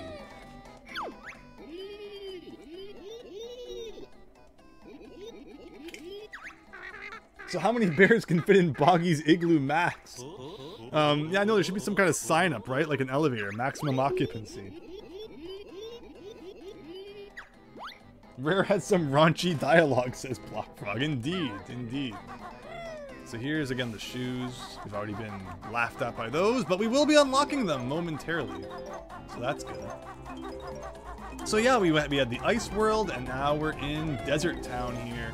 Which again, you know, it's a nice kind of fast-paced world.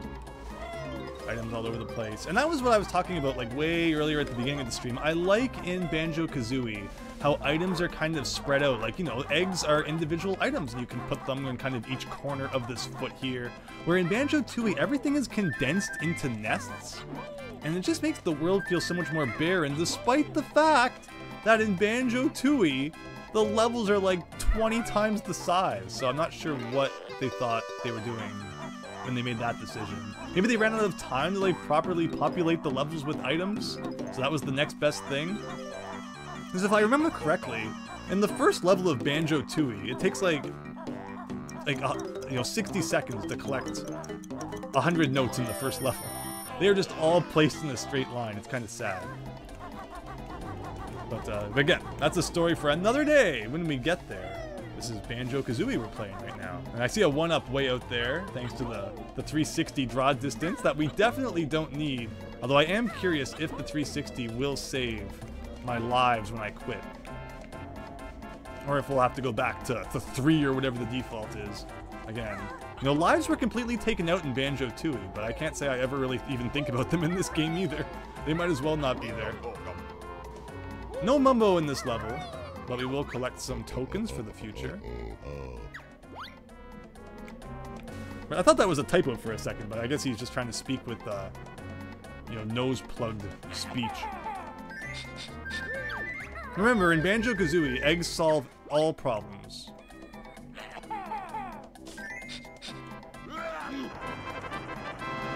Remind you what kind of animal Banjo is again? I'm pretty sure a sea serpent. The answer is 5 bears at maximum. You have to remember that Banjo counts. Yes, yes. Oh, okay, I see. Yeah, so, you know, Boggy ends up in there. Yes. I didn't know if it was a serious question.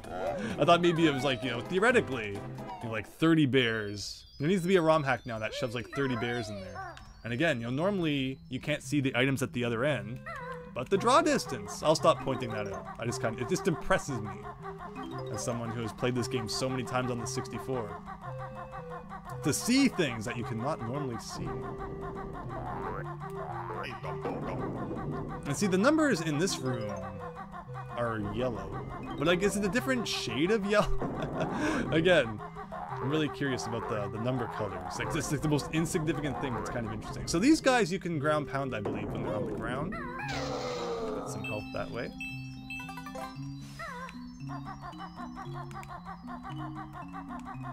It's the mummies, who I believe the only way you can defeat them is with gold feathers in this game.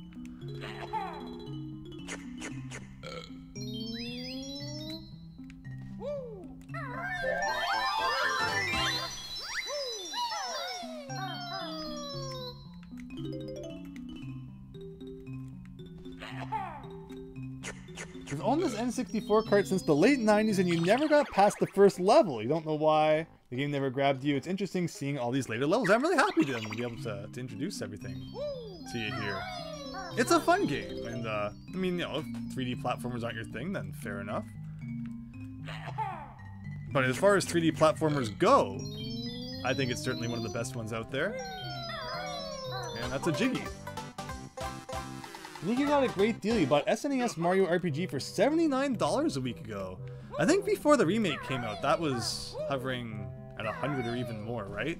It's not a game I've looked up the price of too recently, but you know, if it's a game you wanted, then and that's the price you thought was appropriate for it, then that means it's the right price.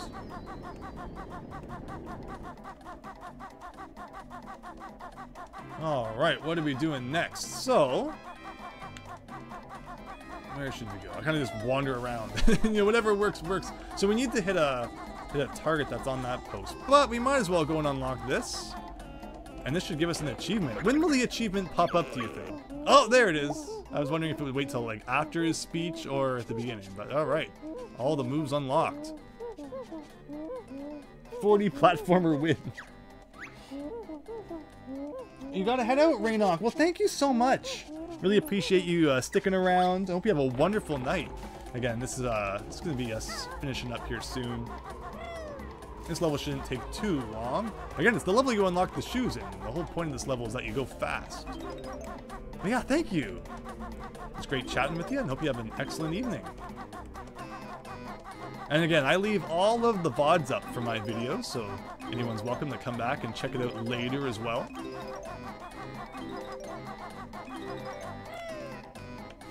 Alright, let's get this guy.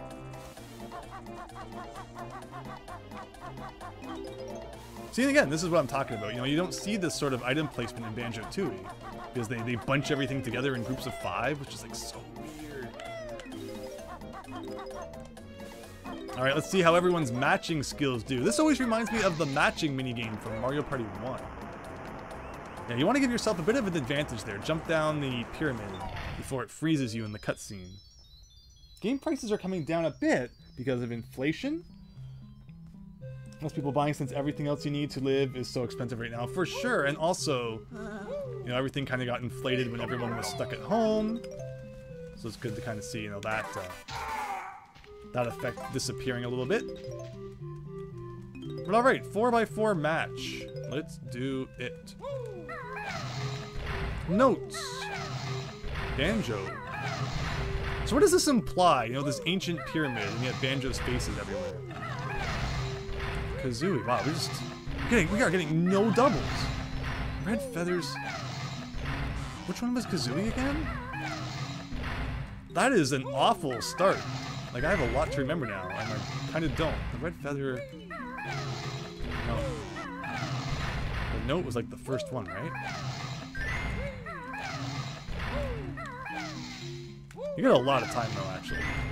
And I don't remember this being so generous in the original, but maybe it's just because I'm thinking back to like when I played it as like a kid or something. It seemed like a lot less time back then. Okay, we have not seen you. It might actually always be the same. I think I remember the 2 Jinjos being in the top corner like that before. That was the egg.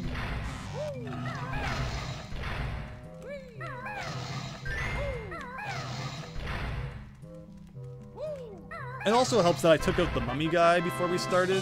Remember, you can defeat them with the gold feathers. Otherwise, he's kind of a pain. Banjo-Kazooie ancient relatives were the rulers of Egypt. So that's a thing, right? Do these places actually exist, or are these worlds magical creations of Gruntilda? I think that the instruction manual, the way it's worded in there, makes it a little confusing. It's like, it's up for interpretation if these are like actual real locations in the world or not.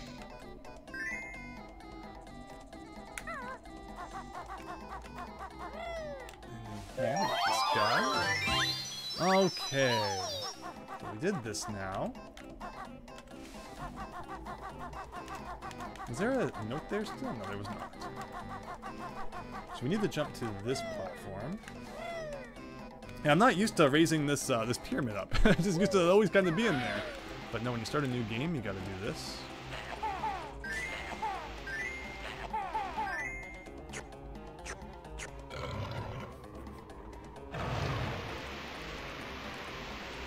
Now, will you get a notification when I resume this later? So the best thing you can probably do then is to hit that bell. You know, subscribe, hit the bell, and I'm pretty sure you will get notified then when I start streaming again. There is also a link to the Discord down in the description, and on there I keep a stream schedule, as well as, you know, usually post when I'm going live and such. But the continuation of this will likely be next Thursday at 9 p.m. Eastern, which is going to be my designated time for playing Rareware games. And this will be followed by Banjo-Tooie and Banjo-Kazooie Nuts and Bolts. And from where we go from there is a little bit up in the air. I'm kind of tempted to do Ukulele 1 and 2 after. Again, even if they're not technically Rareware games, you know, they're close enough. But of course, there'll be some Donkey Kong Country, and yeah, the Game Boy Advance Banjo game could be fun as well. It has been so long since I played that one. Unlike the other Banjo games, that was like I played it once when it came out sort of deal. And that was years ago now, so I don't remember hardly anything about it. I do remember it being fun though, so you know, that's important. So you can fill this kind of hole with water, which makes this a lot easier. But we like doing things the hard way here.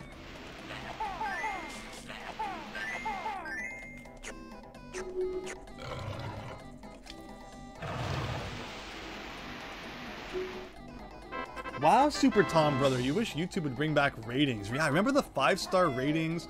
I like video responses.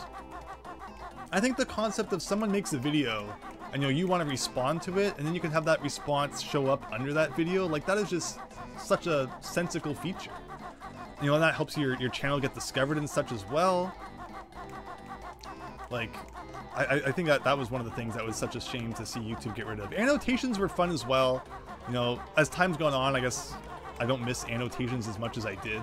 But for the time being, like, they were a neat feature, and it was sad to see them go. YouTube definitely seemed like for a while there it was operating on, introduce one feature that may or may not even be that good, and remove like 2 or 3 other features. So, enjoy YouTube functionality while it lasts, because you never know when that thing you like could be the next to go. Alright, so here we go, everyone. The scariest part of this level, the insta-death pyramid maze. So, normally one of the things you have to do in here is find the witch switch, and it opens up that coffin in the room with the big vase, but we already cheated and got the jiggy out of that. I will still try to do it legit though. Like, where is the witch switch? Again, it's been a while since I've done this. So here's the witch switch. But now we are really kind of it opens. It's like, look at that, and there's nothing in there. Now, do I remember the proper way? Is the question.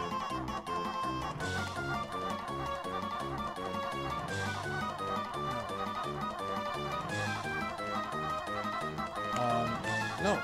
Okay, 25 seconds. It was this way. I'm sweating a bit.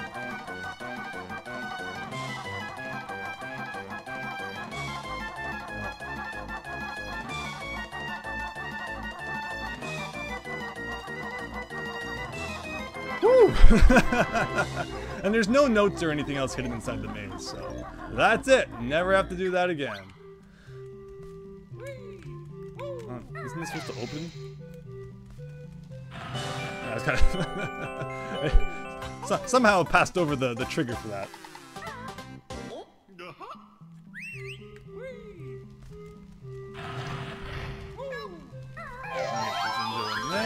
I don't know why I did a ground pound on him, but we did. And make sure you check inside all of these pots here.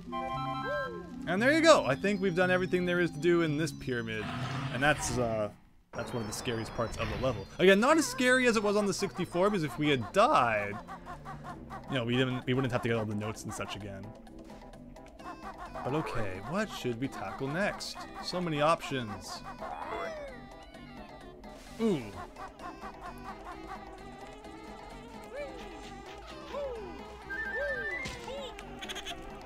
Trying to do something kind of creative to get that guy. Like if I do like this. Oh, I wanted to defeat him with the ground pound. We'll do it the old-fashioned way. So interesting. There's supposed to be the no, down there is where the hand comes up. Okay. Where's the boots to get those notes? Up here. Yep, we gotta do that. I think the boots are back behind this building. So this building is a time challenge, although not one with the punishment of death like the other one had. Gotta run up it and before the door closes. But here, yeah, here's the boots I was looking for.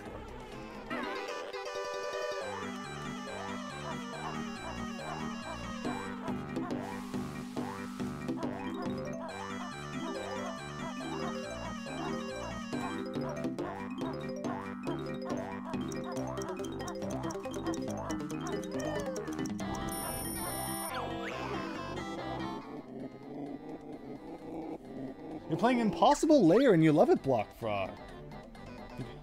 Let's see what we got here. Video responses were awesome, Freezeezy. They really were.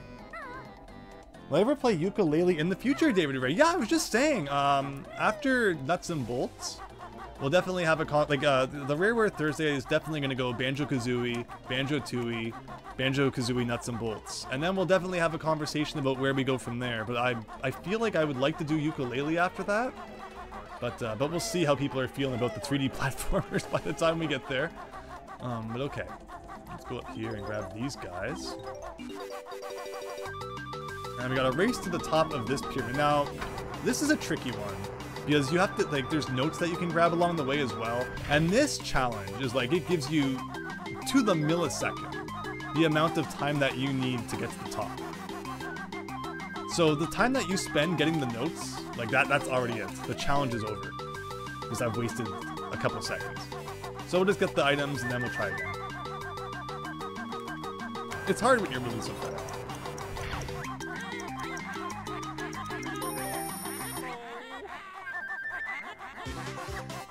Alright, now without having to worry about any of that, we can probably do it.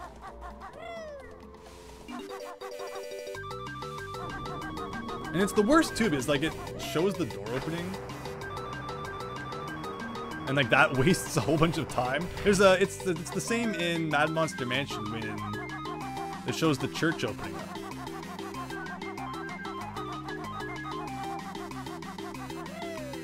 So you gotta do sneaky things like that.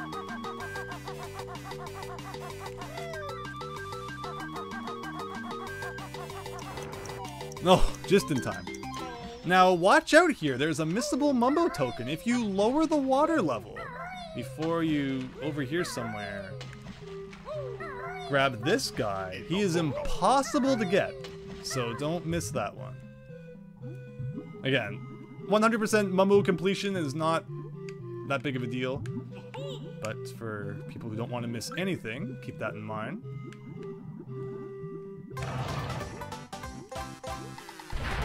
Yeah, the GBA games for sure could be in the future.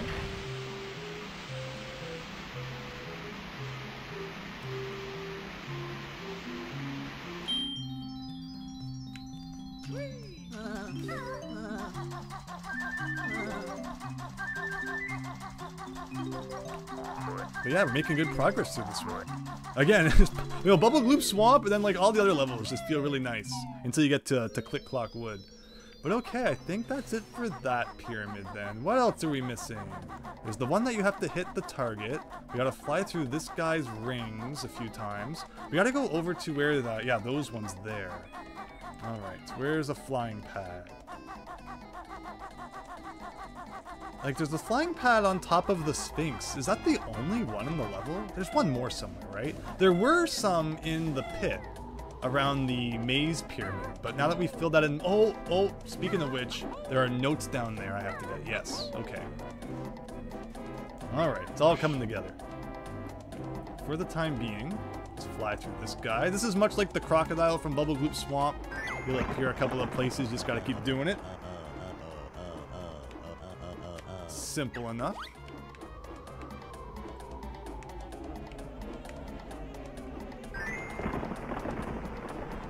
See, that one's really scary because it's over the quicksand. Also, there should be this cactus here. Can we aim and get it?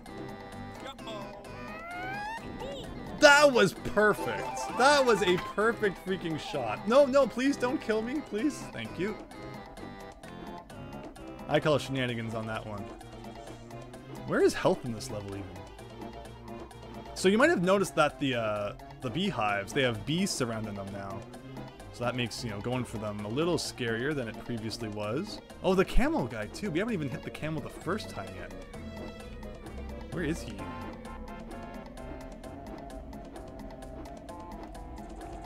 I think the ring is over here. Yep. We still haven't had a death, so I definitely want to keep that no death run going. Look at that! You can see us in one scene there. That was cool.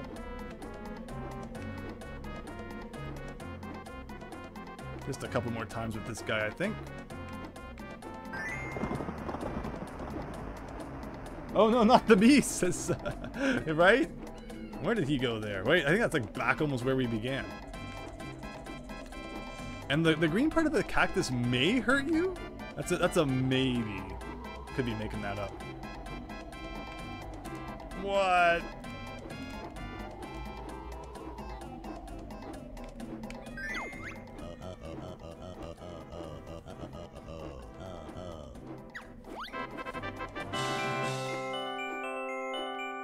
Look at it bouncing away. Okay, I guess the green part does not hurt, as we accidentally touched it there. Alright, where can I get some HP back is a good question.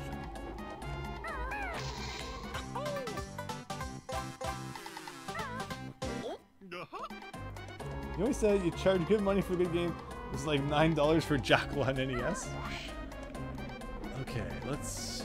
So we've done that. We're gonna have to go over there anyway. Yeah, where's the camel guy? Where am I forgetting to go find him? Oh, over there. Look how high you can fly. You can see everything from up here. Pretty cool. Oh, yeah, okay, hit that switch. I'm gonna go over here and do this.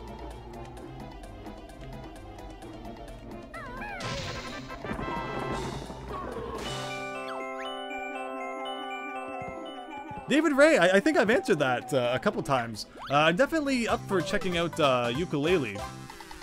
Once we're done Banjo-Kazooie Nuts and Bolts, I think after that, you know, we'll have a bit of a thought about what to play next. But I'm definitely up for playing Yooka-Laylee and Yooka-Laylee in the Impossible Lair. Yooka-Laylee in the Impossible Lair being an amazing platformer.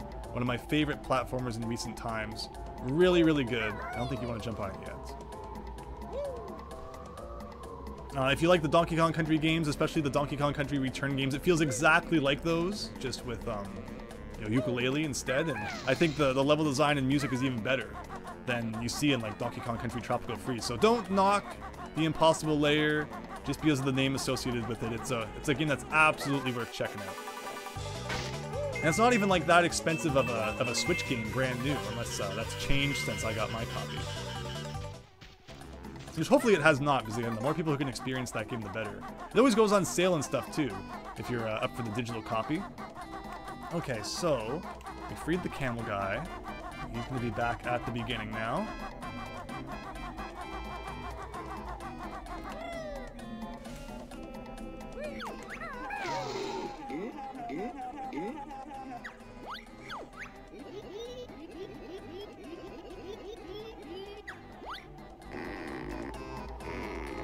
See how right now $2.99 for Impossible Lair? Like, everyone should get that. It is absolutely worth that much. I played it on the Switch and it was really good, but yeah, it's on all sorts of other platforms as well. The original Yooka-Laylee, like physical on the Switch, has definitely gotten expensive in recent years, unfortunately. But I think, you know, the digital of that version goes on sale quite often too. Okay, 7 Jiggies. So we have to go inside that last pyramid still. That's 8. Do I have all the Jinjos yet? No. What am I missing? Why is there no blue Jinjo?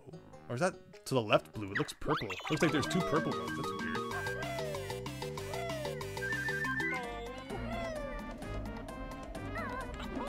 But alright, heading up here.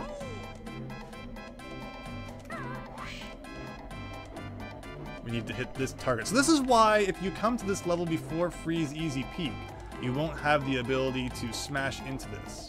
While when we did Freezeezy Peak, you don't have the access to the shoes, which you unlock in this level. So it's kind of weird how they did that. It's really the only situation in this game where you have to do backtracking of that sort. Before Banjo-Tooie would come along and like every level is just 90% backtracking. Need to finally play your copy of Jackal, really glad. Yeah, Jackal is a very fun game. Alright, so let's get some notes in here. Alright, again, I forgot to go get those ones that were underwater, so we gotta remember to do that.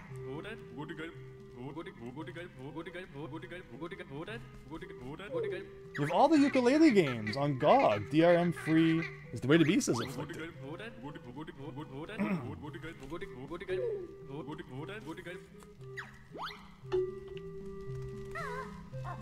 Yeah, any way you prefer to play them is excellent.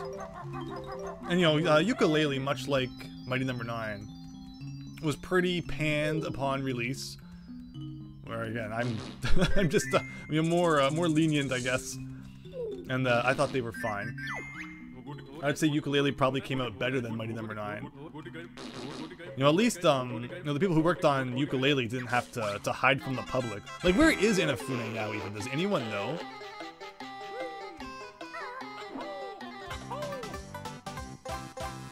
Backtracking seems bad, but it kind of makes DK64 and Banjo-Tooie Metroid-like. Yeah, it definitely has that, you can look at it that way. Anything else going on in here? Yeah, another room people probably don't stop to look at. No effort whatsoever put into the ceiling. If it turns out we forgot something, we can always go back in, and of course I messed up the button. Alright, so we gotta go down here and swim around the base.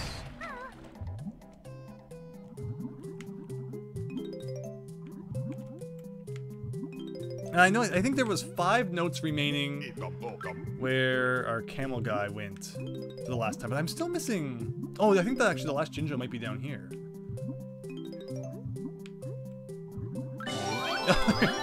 It was the blue one, a very dark blue depiction in the image. Very strange, but okay, so that's 9. What's the last one? Okay, that makes sense that there's 5 remaining.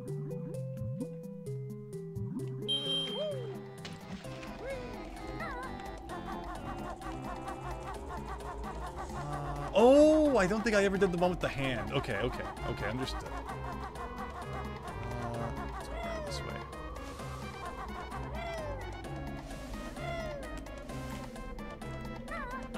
Should I get that one up? Is it sad to kind of just leave it out there, considering I think we've picked up every single other one-up that we've seen? Like, it feels kind of wrong to leave it, doesn't it?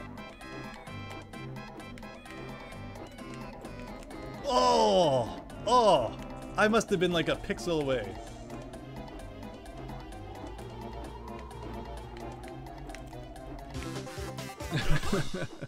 It's a waste of red feathers, but it's worth it. Okay, and where's the door? Not this side. This side.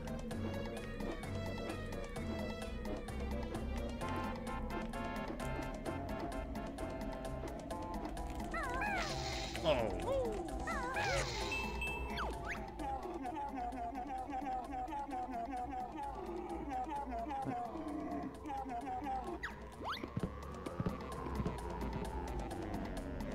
And I think this is actually going to give us a extra heart piece. Nice. And that's the maximum that your health will ever be, even though the remaining levels still have empty honeycombs. It for some reason will not add another segment to your health. It's so strange, right? However, it looks like in the 360 version they did supplement that by making it an achievement to get those extra empty honeycombs, even if they don't technically do anything in-game. So yeah, the last thing we gotta do now is one more Jiggy, I completely forgot about. There's a hand somewhere, and we gotta run to it with the shoes on, grab it. But where is that? So he's down there. Is that his shadow? You're gonna be beamed in.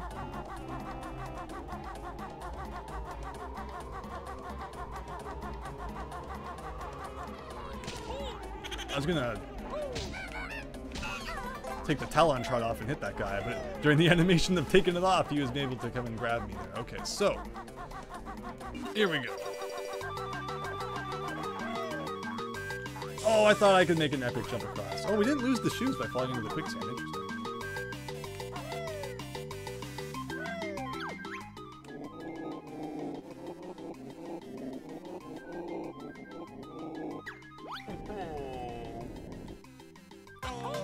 So that is all of the Jiggies in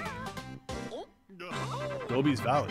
So all we're going to do now is head back to Freezeezy Peak, finish that last Jiggy up there, get the one from the Witch Switch, because we can do that now that we have the Super Shoes unlocked.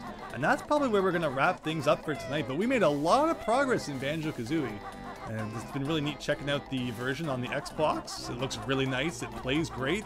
You know, we got achievements in there and all that. Plus, you know, we haven't even touched on the stop and swap functionality yet, so stay tuned to next week, where we'll probably look at more of that.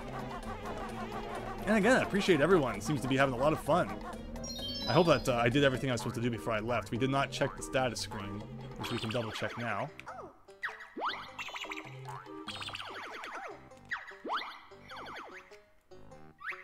That's all complete. All complete. All complete. All complete. Soon to be complete. And that's all complete. Just under half an hour.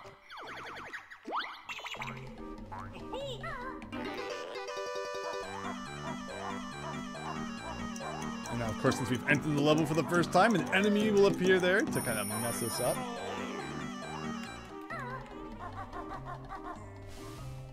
True Seed, this is so much easier to watch than the Sesame Street games. No, I've been a streamer of all varieties recently. We played the Sesame Street games, we played Shadowgate, the point-and-click adventure, we've been playing shmups all over the place, platformers, a good mix of everything, and not to mention the Mario World ROM hacks. Excited to get back to more of those. So if you like a good mix of everything retro, please consider sticking around, and hopefully we have a lot more fun. So yeah, we have to do the race that we did as the Walrus one more time, except this time as Banjo and Kazooie with the shoes on. So I guess they ran out of ideas for puzzle pieces in this level, or jiggies. Sometimes I call them puzzle pieces. I think people got mad about that when I did the Let's Play like all those years ago. That was a thing when I was a kid, calling them puzzle pieces. So it comes back sometimes. But alright, it's essentially the same race though. And again, it has rubber banding, so if it gets a little bit ahead of you, don't panic too much. It'll come back around. Like, you'll pass him, and then he'll pass you again, and it's just kind of the way that this race works.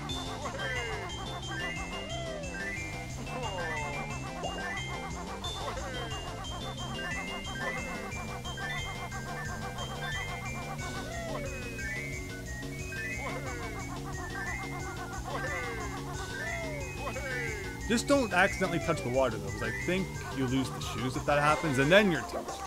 Ew. Okay, alright, I blame the 360 on this one. It's all the 360's fault. What if the rubber banding was so nice that it actually let me pass it and still win? That'd be really fun. Out of the way, out of the way. Yes, yes, yes, yes! Never give up. Don't! Isn't that like copyright infringement on The Simpsons? Gaming in the Clinton years with that the soundtrack from Shadowgate, yes. And once again, and see, yeah, the one-ups even come back. Like, oh, I must have so many extra lives at this point. The no death run continues unless I somehow really screw up in the next couple of minutes.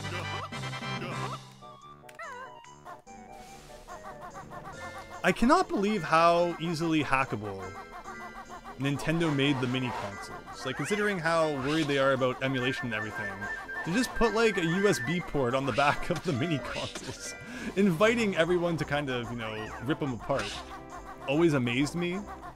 But, oh well, I guess.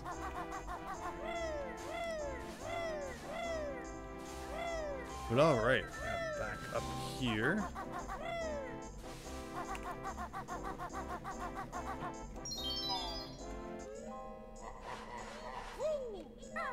And again, the last thing we gotta do is this one.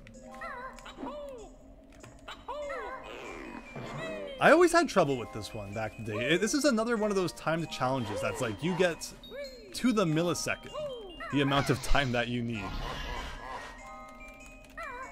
Not helped by the fact I had no idea how to properly angle the camera back then.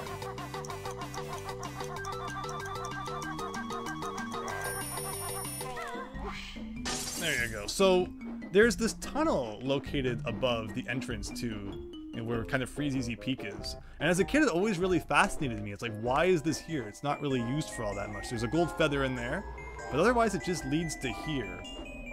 And it's like, I guess it's just meant to be an easier way to come up here, but it always seemed really weird to me. And there you go. I saw the Mumbo token down there that we forgot to get as well. Someone pointed out at one point that this looks like an advent calendar, I think. For some reason, Grentilda has a gigantic Banjo-Kazooie advent calendar inside her lair. But with that, I think that's where we're going to conclude our episode of Banjo-Kazooie HD on the Xbox 360 for tonight. Let's pause here, have a look at our stats. Go to the total screen. If you go all the way to the left, it will let you see kind of your overall stuff. Good, exactly 3 hours and 18 minutes. We got 600 notes, 66 jiggies, 18 empty honeycombs. And the achievements, what did we have left? But thank you, Christian. Yeah, thank you everyone who stuck around throughout that. Really hope that you enjoyed. I was really happy to see lots of people chatting and having fun. So yeah, we got good 6 achievements there. It looks like 6 more to go next time. So yeah, we're really dividing things in half, which looks pretty nice. I would assume that the next stream will probably be the last one, but no promises because you just never know what might happen. But yeah, should all go according to plan, we'll be finishing this up next Thursday, 9 p.m. Eastern Time. Make sure you subscribe, hit that bell, or even join the Discord for updates in that regard. But thank you, everyone. This has been great. And I look forward to playing more with all you soon. Super Tom brother. Yeah, I know, like, how did that happen, right? But yeah, thank you, Christian. Thank you, Super Tom. Block Frog. Yeah, great to see you. Hack and Quack and Daniel, True Seed. Everyone who was able to join tonight. Thank you so much. And thanks for the link there, Hack and Quackin'. That looks like it's probably the Discord link. Yeah, see you all again soon. Hope you have an excellent Thursday. And yeah, it probably won't be long before we stream again, maybe even tomorrow. Again, no promises, but check the Discord for all the latest updates. Bye everyone, have a great night.